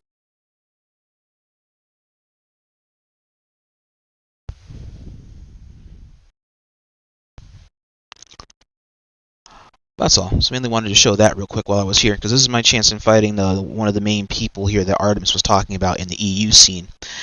This is my first tournament, and it's my first time encountering an EU player. Both of which, in my opinion, was an honestly great experience. Not so much for the lag, but just for the opportunity. That's all. That's mainly what I was getting at in trying to show that portion. And so when people dismiss matches because of a little bit of lag from time to time, or that it'll be constantly lagging for most of the game, you have to understand that regionally speaking, that is a norm.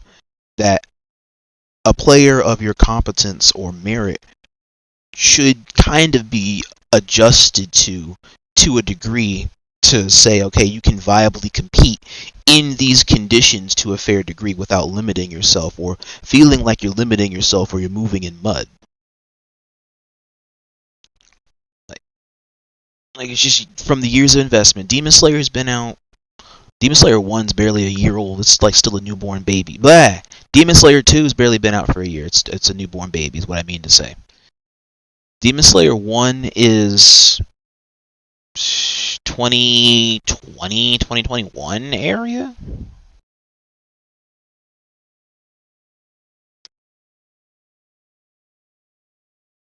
Hang on. DemonSlayer 1.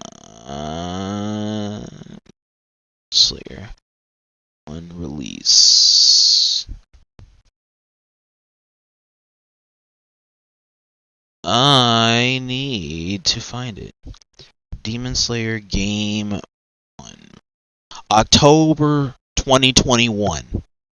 Okay, so October 2021 and then to the fourth quarter of 2025. So a 4-year time difference in where connections and the understanding of connections, regional relevance being a very strong factor in the first game compared to the second game, where it's one of the backbones of the community's core assets that was being phased out because the net typing not really allowing that type of joint sustainability, which is why joint region events weren't really trying to be pushed as much on 2 compared to 1. But there's still years of this understanding in connections being a relevant and understanding factor for sustainability of competition, where you can just pick up these norms. Oh, and hey, welcome back. Yeah, I was just finishing up my stuff over there because I wasn't going to try and sit there and show the whole thing of the scene. They can just you guys can go to the channel if you want to see the rest of the tournament outline that I did. There's nothing that he needs to see or anything. He fights way better people than what I fought. Pearl's a good player. I think she's definitely like an up and coming EU talent. Yeah. The limited EU players we have, like Pearl is good. Like she can definitely do better. She just, EU players just don't get enough tourneys. Right. Like she hasn't really gotten a chance to shine yet. Like we haven't gotten a single PlayStation EU only tourney since before Christmas. I think the only like EU only tourney we've gotten was the PC Kizuki Blood Battle a week ago, and Pro couldn't play like she doesn't have PC. Gotcha. Yeah, that's why mainly I was showing here, because I don't know whether or not this was their best character or not, but I enjoyed the set, and I was able to learn a lot about myself and my characters. This was my first tournament, and I fought her. I almost took her in this last portion of the set. I lost 2-0, but I had fun, and I was just telling the audience that while it was lagging from time to time, lag didn't stop me from still going in to try and whoop her ass. Exactly. I just been used to years and years of being on PlayStation 4, and before I was on PlayStation 5, I was still playing games that didn't have rollback or were coddled by updates to delay-based netcode. Even on PlayStation 5, when I got PlayStation 5, there's still some games that I'm playing and that I downloaded or re-downloaded or ported that were still in their same states on PS4. So I'm still choosing to put myself through it, so that way I still just have it as a normal encompass of my competitive prowess to adapt to these scenes and to these conditions. You don't put yourself in it unknowingly if it's something that you can't handle, or if it's like the conditions are too extreme. Yes, obviously, then you call for assistance on that. But if it's not, and it's something that you can naturally do within your being, do that. Yeah, I mean, I personally, I think if there's any sort of lag, just call it a net test. Who knows what they're playing. They might have the best net, or they might be 3 download. I'm very much of the opinion that like if it's bad in the slightest, just do a net test anyways. Just so you have the comfort of knowing, okay, well, it's not their net. Just just for me, I would be calling a net test, and like even if their net is fine, I'm like, okay, the game's netcode is just shit. That's just But I think cross region, I think to a certain extent you kind of just have to accept that it's Demon Slayer cross region. It's gonna be a bitch shit. I think you kind of just have to accept it to a certain extent. I mean, if it's unplayable, I'm not gonna play that. If I'm playing against Icy Akaza and I've got like a whole second of delay, I'm not gonna sit there and take that. But if it's like barely any delay and it's like still completely playable, like come on, guys, can we not adapt? Yeah.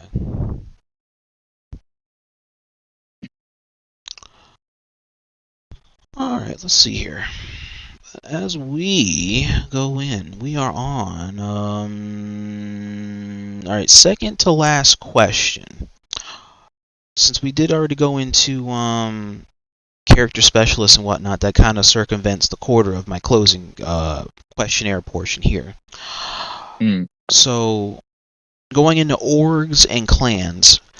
So do organizations and clans generally roam in the EU scene, or does it kind of have like a touch and go depending upon the people that created them or the people joining them? I mean, organizations, I don't think there's any organizations. I think it's all clans. Clans, they're EU and NA. There's not like any EU only, there's no NA only. Like clans are very much like as cross region as it can get. I'm in a few clan servers. I think clans are great for the game. It's a great way for like all right players to get much better and get more training and play with good players. I think it's great for them. It's just great for them to play the game. Like a lot of clan battles are great. Like what's it called? It's great to discover new talent. Like what's it called? Me and Ghoul, we were doing a clan battle the other day for Ghoul's clan, and he had found this new player that just like messaged him out of the blue, and he was hyping me up the entire week. He's like, "This dude is really fucking good," and I was like, "Oh, okay, he's good. I'm sure he's decent." And then the day of the clan battle comes, and we're playing against Jayz's clan, and Jayz's clan is like there's some good people in it. Like Jayz is great. He's one of the best in NA. And then there's a few decent players in there. That like Revenant comes in, he's like the new guy. He comes in, he beats every single one of them. He beats all of them. He beats all of them completely, bar Jayz. He beats like I think it was a 4v4. He took 3 of them out of it completely, and he took 1 life off Jayz. So he did 99% of the work, and then I come in and I beat Jayz off because Jayz beat Revenant. Like what? Wait a minute. The new guy you're talking about that came in, he soloed pretty much the entire clan. bro. It was it was such a beauty to watch. Like it was me, Ghoul, Swoull, Waffle, like Wakaso. We were just in a voice chat watching this dude dick down the entire. It wasn't even close either. He was just demolishing these guys, and like, oh my days, it was so. And that was the same day as the PC tourney. So I'm coming off a tourney win after beating Mask, and I'm seeing this dude absolutely annihilate this clan, and that was the highlight of my day. Fuck the tourney, fuck beating Mask. Watching this dude dig down that clan was the highlight of my day. It was the greatest thing I've ever seen in my life. Oh man. Like Jayz was asleep, and then they're like, okay, go wake up Jayz, and then Jayz comes in and his entire clan is gone. His entire clan is being eliminated. Like just like that kind of context is just oh my, mwah, perfect. Damn. It's just funny, Bro, not a whole clan being caught in 4K without the clan leader. genuinely. Like they got massacred. It was insane. I think clans are amazing for this game. I think clans are some of the heavy hitters. Some clans, they're a bit picky. They'll be like, we don't want EU players playing. We only want NA players. And like, I can get it, but it's like, guys, it's a clan battle. Like, do we really give a shit? Yeah, if it's a clan battle Like, at that point, it's not like tournament has a it's not for money or anything. It's just a clan battle, guys. It doesn't really matter. Yeah, like tournaments and clan battles are they're two organized events, but they're two completely different structures. A clan battle, you can be a lot more forgiving of regional relevance because they're just in a group. Yeah, absolutely, yeah.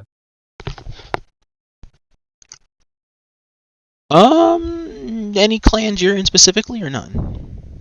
I'm in Ghoul's clan station. I started off in Toman. That was my first clan. I joined that during DemonSlayer 1. And I was in that for a good few years. And then I don't know what happened, but like pretty much everyone that I knew in Toman just all left on like one day. I don't know if there was like some lore or anything behind it. I think it was just kind of because they wanted to leave. So I was like the only one. I was the only one left. It was me and Gould. We were the only ones left. But and we're like, okay, well, walkout, though? you know, I don't think it was that. I think it was just they wanted to start up their own clan, and that's what they did. So they all kind of just left. So I was like, so me and Gould were just kind of, we're not gonna hang around here. So we left as well, and then we joined Brahmin. Soon after Brahmin shut down, Swoull just didn't want to keep it going, so he stopped. He like disbanded Brahmin. So then me and Ghoul wanted to do his own clan. Me and Ghoul came up with a name. He did his own clan. I joined it. So I'm just kind of chilling with him right now, because I don't really want to join any other clans. Fair enough. Like if you're comfortable where you're at, I say just sit tight. Yeah, I mean, like, Ghoul's my guy. I'm just gonna join his clan. Yeah. I mean, we're technically we haven't lost yet. We've gone undefeated at the moment, so we're gonna hopefully keep that going and beat. I think it's QP we're fighting next. So we're hopefully gonna beat them as Paradise. Well. Yes. I interviewed. That was one of my previous interviews in NA. It was the dude who founded that one, Frosty Potato.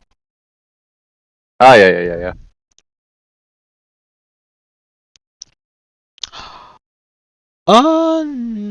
Next question. Are Demon Slayer character specialists seen as like pioneer players or representatives to the characters they play? I think it kind of it's a hit and miss. It depends on the character. Like if you have a character that's like popular, then not really, because they're all used. Like it's not a limited character. I think some characters. I'm gonna go off on my own here, but like I think for me, Rui was like I was a pioneer for Rui. I think I did probably the most for Rui. Like a lot of Rui's tech was outdated, and then I just kind of made 5,000 free dash tech combos because I loved using Rui in Demon Slayer 2, and then in Demon Slayer 1, and then Demon Slayer 2 comes along. He made this character perfect. Like as much as I shit on Demon Slayer 2, they did Rui so nice in this game. Like he is so good in this game, but he's not like broken. He's just perfect. Like I Perfect pray they never balance. touch him again. Like he's just so perfect in this game. It just brings tears to my eyes. But like there's character specialists, and they're like, you watch them, and it's like it's cool to have, because I think like when I think of Tengen, I think of Hoodie Polk. I don't think of Tengen. I just think of this dude. If I see Sabito, I think of Crimson. Like these characters just they have faces behind them. They have players behind them, and they're like character specialists. But I think pioneers, um, I think Blue Spider, he's like a Sanemi pioneer. He's like the only Sanemi player, even though he doesn't play the game anymore. Like no one touches Sanemi. Sanemi. Look this up. Um, Sanemi? yeah, he's the wind guy. But Oh, the dude I picked up. so I'm sorry, bro. You play Sanemi as well. But like I never see you on Sanemi, bro. You're always on Gyome. Come on now. Oh, if you play the Um, wind dude, oh hell, you can teach me something. This is the yeah, dude I Swoull, play. you can teach him some Sanemi, bro. Awesome sauce. But like I think character pioneers, I don't know. I don't really see I don't really see any like real pioneers in Demon Slayer 2. Maybe I'm just not actually no. Notch the Craft, he's probably a Gyoko pioneer. Even though he does really dumb shit with that character. He's like a pioneer of Gyoko. He like religiously plays this character. And he's found a lot of cool stuff with him. And you gotta give credit there. Like Absolutely. Notch isn't the best player in the game. He wouldn't be. He's not playing a good character. Like you can see in my tier list, I only have Gyoko in A tier. Like Gyoko is a matchup character. He has matchups that he just wins. Like he's pretty much 10-0ing Rui. So he is the bane of my existence, even though I love Gyoko. But then there's characters like you look at S tier, every single character in S tier demolishes Gyoko. So Gyoko is another one of those characters where you need to know when the time is right to bring him out. But like Notch makes him work, he makes Gyoko work in matchups they shouldn't be making them work. Even if like he's gonna lose the bad matchups, but sometimes he puts in work. He does well with his character, and you just gotta respect that. Yeah. Even if he does have a pocket icy Akaza, but still. Yeah, it's all good. I look the other way in those instances because I imagine everybody probably has a pocket top tier that they don't talk about. It's just You something have you to have see a when you pocket see it. top tier in this game. If you don't, you're not gonna win. Because Yeah. if you're losing on Gyoko, you're just gonna stay on Gyoko and keep losing. You gotta have something to go to. It's a must have. Right. So the character's Uh, like trying to $2, think. $3. So I put down $2, $3 in order to have it in the back. I mean, Chrome's the Enmu. I don't know if I can really call him a pioneer of Enmu in this game because that was Demon Slayer 1. He was like a Demon Slayer 1 Enmu pioneer. But Enmu is his character. Like Yeah. he just does stuff with this character. And Enmu, like I just hate what they did with Enmu in this game. They forced him into one playstyle. Like he can only play this one playstyle. And it's such a shit playstyle. And it just breaks my heart to see that. But like just seeing Chrome like still try to make Enmu work, it's like awesome to see. Like I love watching character specialists, especially like Chrome as well, because Chrome's just a good player in general. So it's great to watch him use Enmu and make Enmu work. But if I'm watching players who don't have that much variety and they're kind of one-tricking, it's a bit harder to watch because you know they're like making the game harder for themselves, and you know they could be better. They're just not doing it. It's a bit hard to see, but Okay. I don't know.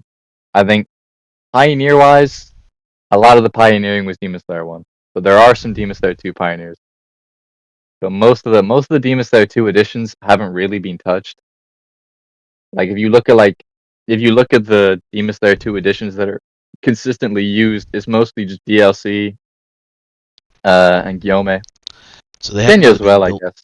So they haven't really And been Mitsuri. built on. No. I mean, a lot of the Demon Slayer 2 characters are kind of just eh. But like, I think like Mitsuri, I can't really think of any Mitsuri pioneers. I think everyone used Mitsuri at the start. Her and Edie Zen is like a disgusting team. But without Edie Zen, she's kind of just without Edie Zen, she might honestly be B tier. Like with Edie Zen, she is an A tier character. Like those two go together like bread and butter. Okay. I mean, I could say Ryo for Gyutaro, but other than that, I'm sure there's others out there that probably appear or reveal themselves in time. It's just a matter of just how much they love the characters enough to absolutely. invest in them, or if they were just pocket mains of this character in Demon Slayer 1 and then just didn't do it in Demon Slayer 2, and we just didn't know about it. Last question is, what is your advice to the upcoming Demon Slayer verse and people that want to play the game or play it casually maybe, or play it competitively, or want to strive to be like the best versions of themselves to enjoy the game? What message do you have for those Wait for me to guys? stop making money first. No, but like, just do whatever works. I mean, like, if you want to be the best, put in the work to be the best. Don't try and like find shortcuts. You know, you gotta have a certain amount of respect. Respect the people in the community. Respect the people who make the tourneys. You don't really need to respect the game, like if you want to, but just know what you're getting yourself into, and just be open to change. Don't come into the game with your awakened Nez, and then just being set on only playing that. You come into it, and you come in eager to learn. You know, you come in like, ooh, that's a cool character. I'm gonna learn that character. That's a cool character. I'm gonna learn that character. And then you can meet some awesome people in this community. You just need to be open to anything. And don't play the game too much, because it will, like, Demon Slayer 2 Psychosis is a real illness. They just haven't like found it yet, but it is a real illness. I promise. That shit kills. Let me see. I see one of my fellow cohorts and organizing associates is joining us today here. I see JaxVex. It's a pleasure having you here, broski. Thank you for tuning in. Love you. Respect is at an all-time low in the FGC. That is unfortunately true. You're exactly right about people trying to take shortcuts to whatever they think will make them cool, strong, or popular. Yeah, I mean, it's just, Yeah, you gotta respect. I mean, I think gotta it's just respect the because process. it's online as well. So it's like you got these people, and they're like, a lot of them are young, anonymous. You know, like someone says something, you're not gonna know who they are. It's not really any consequences. You can potentially There's get not away that with much it because the respect. online landscape allows you to get away with shit. Mm-hmm. Unless Like, you show there's I think consequences. you need to have a certain sense of like maturity for this game, you know. And like, I'm like kind of a hypocrite, because I started playing the game when I was 14. I think I started playing when I was young. Like, you know, like the maturity wasn't there, but then like I look back on it, and then like you see that there needs to be that kind of respect, and that what's it called? That you need to have that respect, and just kind of understanding that, you know, a lot of work goes into hold this stuff, you know. Like, there's a lot of effort people put in. They don't just pull up and hold a tourney. You gotta get Understand the money. process. Yeah. You gotta get people. You gotta get You got your uh people, an connections. You gotta audience. find a date. You gotta Like, already, yeah. You gotta effort have is a put into boss. this shit. Yeah. Like, I know Wave right now. Wave is trying to organize Demon Slayer 2 at Evo, and like, I can only imagine the work he's putting in to try and get that done. You know. And I just worry that there are gonna be people there, and like they're gonna lose to some fucking Iacon bullshit, and they're gonna start complaining and shit. And it's like, I get this character is like really fucking annoying, but I don't know. You I also just have to think know they your need environment. to. You just have to come into these communities, and you just gotta like show people respect. You know, if there's some like asshole, like, curse them out. But like, a lot of these guys are just trying to have fun and play the game. You know, they got reasons to be here, That's and I it. just think a lot of times there just isn't that much respect, especially Demon Slayer. I mean, Demon Slayer is such a big series and genre. Like, it's huge, especially after the movie. So I just think there's a lot of people that are just gonna pull up and just do whatever. But like, Yeah. if people want to get into the game, be respectful, bro. That's all I can really say. If you be respectful to people, you'll find it easier. More people will interact with you.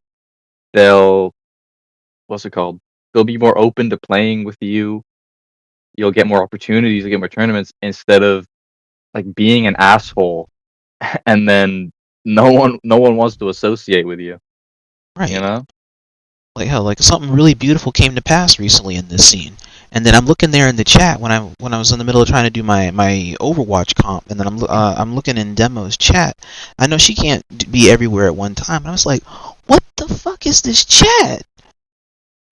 Like Mm. we go from doing really good, and then once we close out the top 16, top 8 area, chat's wilding the hell out, Artemis. I mean, shit. I Like can't really say much. it's like no one has no respect for the people that were doing shit to play in those events. Yeah. I was a bit frustrated when because they had like a break or something. They had like a 40-minute break in between the top 16 and top 8, and I was a bit annoyed at that, but then like Demo told me it was just cuz some of the players were still working, and I was like, "Oh, okay." Cuz I was cuz my issue was it was like 1 in the morning for me, and I really wanted to watch the whole thing, but like it was late. So I was under the impression there were going to be 40-minute breaks in between everything. And I was a bit annoyed at that, but then once she explained it to me, like, okay, that makes sense. So like, I'm not gonna sit here and act like I'm fucking perfect. Like, a lot of times I might complain or I might be annoyed at something. Yeah. But like, I think just kind of knowing, like, just even being aware to just have that respect, I guess.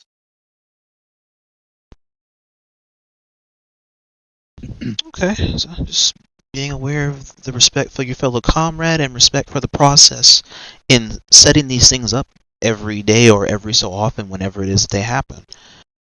Mm. I bet you one thing that Especially in Demo's case as well. Like, Demo was doing attorney every week. Demo was Like, that hard. No, is she was hard lifting. dedication. Like she has a lot of dedication to do this for like 13, 14 weeks straight, and then we got a Yeah, 6-hour conclusion. That takes stamina. absolutely. And like, as much as I like sit there sad that I couldn't play, it's, like, you should still appreciate it. Like, Demo, if you're listening, please just one cross region tourney. Like, Demo is just like, I think right now Demo is kind of carrying the NA scene. Like, she just finished her 1K qualifier 3 weeks ago, and she's Last already week I doing think. Yeah. last week. So she's already doing a 2v2 tourney, See, chat. and like, Let's take a peek into the mistress's chat. Hang on. and it's like, girl, chill. You just finished 1,000 tourney, and you're already doing a 2v2 tourney. Chill, gang. Yeah, And she she might be is. doing stuff for like Ultra Rumble as well. Due to popular demand. Oh, hang on. I believe you got your wish. She's Nisa and the couch will be banned. Okay, Interesting. that's 2 out of 3 checkmates. I'd be interested to see how that plays out, because I think when I look at that now, I just see a Gyomei free for all. So I'll be interested to see how that plays out. It's 15th. That's a Sunday. I'm going. But this, because this is what I love. This is experimenting. Demon Slayer 1 didn't do this. Because when they did that final patch for Demon Slayer 1, Nikito, Ichunka, and Globku all got together to kind of decide on whether they would universally. They came together to get a universal rule set that everyone would agree on. I And like that. Nikito ultimately had the final say on whether to ban Sousa. And he said no because he said that like, oh, I have NA players here and they can like learn to adapt to it. And like I fucking love Nikito. He is my guy, and I will agree with him 9 times out of 10. But he was so wrong about that. Like he put too much faith in them, and then like the game just went sideways after that. Because like the NA players couldn't beat Sousa. Like we just underestimated how strong she was. And it just killed the game. So like what Demo's doing here, like Cat banned Iacon, so Demo is now like banning these 2 things. Like it's just important to get this done early.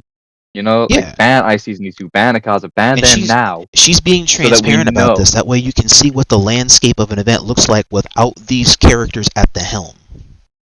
It's just, I mean, it's just good to test. You know, like it's good to test a tournament environment where these characters are banned and see if it works. So, Yeah. like we ban IC2 and Akaza, and then it turns into a Gyomei free for all, and we're like, okay, now we know that. So next time we can adapt it, and then sooner or later we have a good rule set that works. Right. Like we just didn't have that in Demon Slayer 1. It took so long for them to start banning Susumaru from tournaments, and by then, like the game was dead. There's nothing they could do. Yeah. So, in chat, this is why transparency like this is just so important. Like, once upon a time, I remember And when it's just Lab Code proof 21 she's came. listening. Like it's just proof they're listening as well. You know, like Demo isn't just saying, okay, well, I don't really give a shit. You know, I'm gonna keep the character here anyway. It's my tourney. She's like aware that okay, people don't like fighting this character. Maybe we ban him. Yep. I think just like being aware and just being open to kind of change the tourney rules, like, it's important. It is. So I remember in the fighter scene when lab coat became too much, there was like a universal consensus that no one could ever really agree on between allowing her in and banning her completely. Because even when you have the counterplay for her, she couldn't be. It was the counterplay was almost invalidated because she could just bullshit her way out of it. Pretty much, yeah. And I think Sousa was like that in Demon Slayer 1 as well. Hey, But yeah, hey, Waka, welcome in. AB, welcome in. And welcome but I back, would just, Swoull. yeah. Ooh, where's Swoull? Swoull! Ow. Hey, thank you. Welcome. No school at the old school. Hey, that's where we're at. We're going over the old school and figuring out how old school and new school kind of meet up. But yeah. I mean, ultimately, I would say Demon Slayer 2 is better than Demon Slayer 1. The mechanics are worse. Definitely. Presentation-wise, Presentation-wise, definitely. I think the mechanics are worse. But just meta-wise, I just think the meta is just so much more diverse. And the game, just as a whole, just encourages variety. And, like, I prefer that so much. Like, this game is so close to being really good. It just needs a few small balance changes. And this game would be so good. Like, literally just nerf Icy Zen, Gyomei, and Icy Akaza. You could nerf these 3 characters, and the game would be perfect. Like, just don't add any more DLC. If you nerf these characters so they're all A tier, the game's perfect. All the cast will have diversity and counterpicks. Right. Like, we are so close to a perfect game. We just need CC2 to just do one good thing. Like, please, CC2, I'm begging, please, nerf these top 3 characters. Don't make the rest of your DLC brain dead broken. And the game is perfect. Also fix parries and heavies. And push block. So, half and half. So we still gotta. At least it will balance out the characters. In terms of balancing out the mechanics, that still is. The jury is still out on that one. Absolutely. And there's bugs in this game. There's really bad bugs. There's a bug where you get stuck blocking. There's a bug where you get stuck sidestepping. There's a bug where you can't jump. The lobbies are really bad. Like, this is shit that needs to be fixed. Like, I can't be playing attorney for $300 on the line and all of a sudden I'm stuck blocking or I get a sidestep bug and I'm dead. You can't have that. Or there's so many cases where people are playing attorney, they win the first round and then the game crashes. Because we can't like redo that, you know? We can't make the conditions exactly like they were before the crash. We just have to restart it. And that's just so fucking frustrating to deal with. Because it's like that's literally, it's not like the game was, it's just dumb. That kind of stuff needs to be fixed. And the fact that they haven't done a bug fix for that in, like, this game's been out for like 5 or 6 months. Like, guys, this shit is still in the game. Please fix this. Like, come on, like, pick up the pace, guys. Come on. Like, let's stop taking the piss and making $5 DLCs. Let's get this stuff fixed, please. Because it's like, it's these bugs that are gonna kill the game. August 5th and October. Yeah, so it came out, about a month apart from their general release outlines. 4 years apart. It's pretty clean.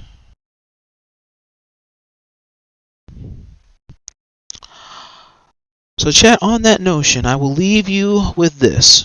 If you guys have any other questions, comments, or concerns while we're going through, feel free to go ahead and post them down below. Is in the aftermath of a couple of really great things that have happened for the Demon Slayer community and the Demon Slayer community continuity, what is the main reason why you're playing the game? Do you seek to have fun?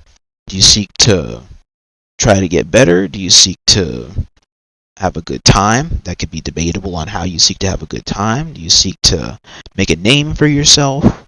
Or do you seek to critique others' expenses and successes at the game? Or do you seek to envy what you possibly feel you can't achieve when you have the power in you all along to achieve that which other people are achieving, that you feel could be you?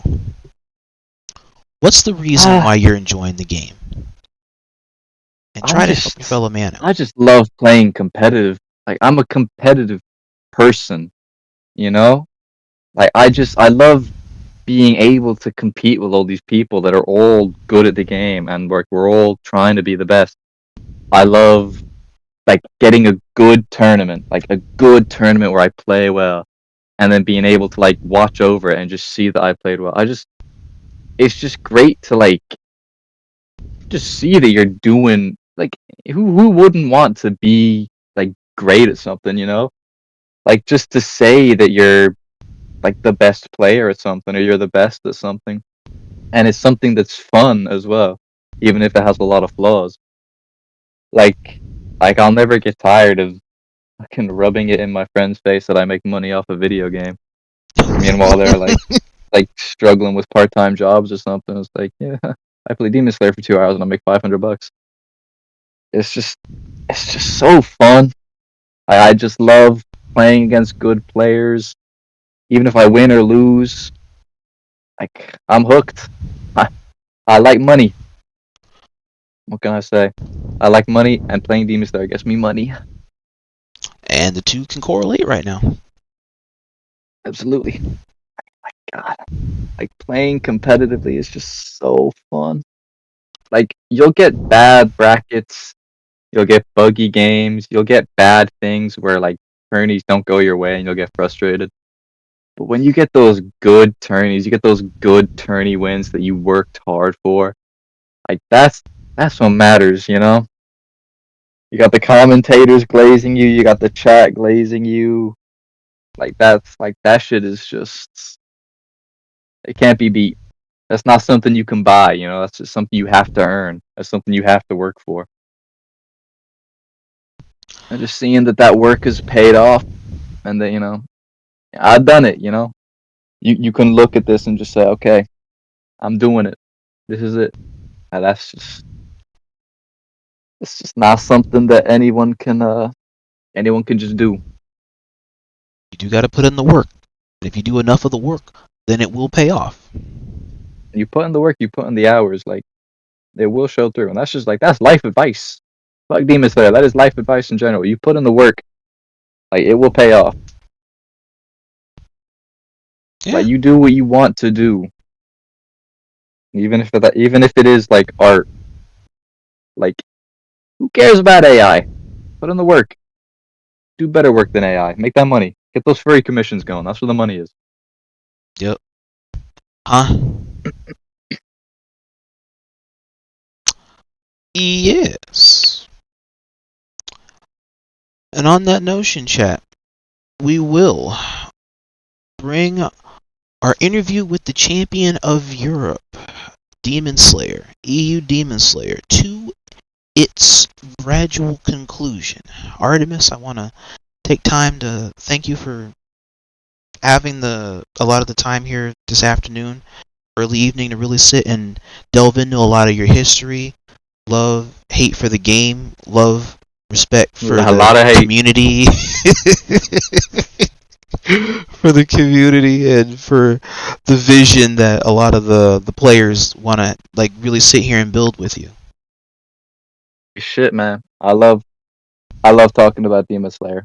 It's just, I've lost so many hours of my life talking about this game, and even more playing it. So it's my pleasure to talk about this game and like address the issues, and like to do it in like an environment to where it could mean something, instead of like doing it in a VC with my friends. You know, like to just talk about it. It's it's good. Talk openly about it. Talking openly about stuff that concerns you or your interests is good fuel for the soul. Absolutely. Anybody want us to raid?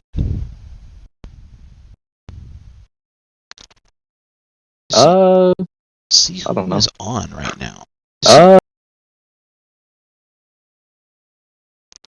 Let's see. I'm on Biscuit. Oh, Biscuit is still on, actually, if I'm looking at this right. Oh, he's on Twitch. Yeah, you could raid Biscuit on Twitch. And then SVSXRI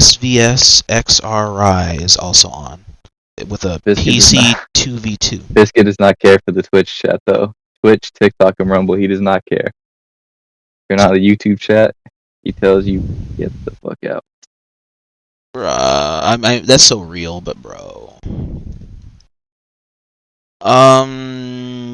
Do you want to raid what's his name? SVSXRI? Whoever you want to raid, man.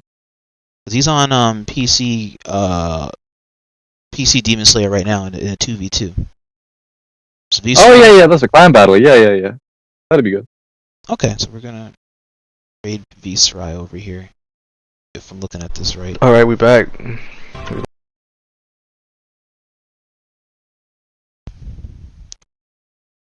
Oh, wait a minute, hang on. They wanna. God damn it. Hang on. Alright, I'm just gonna go raid Biscuit. Alright. That works too. Hey, Jaxo, I appreciate you coming through, man. Stay tuned for the next one. I'll be sure to try and let you know, or just stay in the know, and or if you want to try and have a panel, also let me know. There's a lot of good discussions that are still on the board for a lot of community growth and prosperity with conversations. You take care, man. I'll let you know how the rest of this goes. I gotta hurry up and type in Biscuit before he decides to randomly go off too. Although he's look like he's staying in for the long haul, so I might be good. Biscuit usually streams pretty late. Depends on when he starts though. But like he probably stays streaming until like 1 or 2 EU time. So that's like another 2 hours probably. Right, because he's an EU content maker. Yeah. Oh, okay. I mean, shit, he gets bags. Like Biscuit makes mad money. Like the amount of gifts and shit he gets from streaming from 4 platforms, you gotta respect that shit. God damn. Okay, I need to understand how the hell to do that hustle then. He's able to secure that shit. He's got TikTok, he's got YouTube, he's got Rumble, he's got Twitch. He's doing all of those simultaneously. It is mental. Even if he's only got like 2 viewers on TikTok or something, you know, like he's got people on TikTok sending gifts, he's got people on YouTube sending subs, he's got Twitch people sending bits, like money just pouring in from all over. Damn. This dude is the man. Alright, chat, we're going to get ready to raid the biscuit of EU. We're going to get ready to raid the Hantetsu tournament founder himself. He's on main streaming right now on PS5 in UK. Playing himself some DemonSlayer rank. And so this is where we're going to drop you off for the night. You guys have any follows and whatnot you want to give, or opportunities for the DemonSlayer Open Burst champion here? Feel free to go on ahead and leave him any questions or comments down below for the video here when it's on YouTube, or feel free to message him. His stuff on Discord is literally the same. If you know the DemonSlayer community, you always know where to find him. He's always happy to sit and socialize with people. Might even get a game or two with you if you're lucky or you got good connections. Or money. Or money, yes. Alright, you guys take care out there, DemonSlayerverse. Love you guys. Thank you for tuning in for the next episode. I'll keep you posted on the follow-ups after this. You guys take care. Spam my emotes if you got them. And like I always say, W's. till all are one.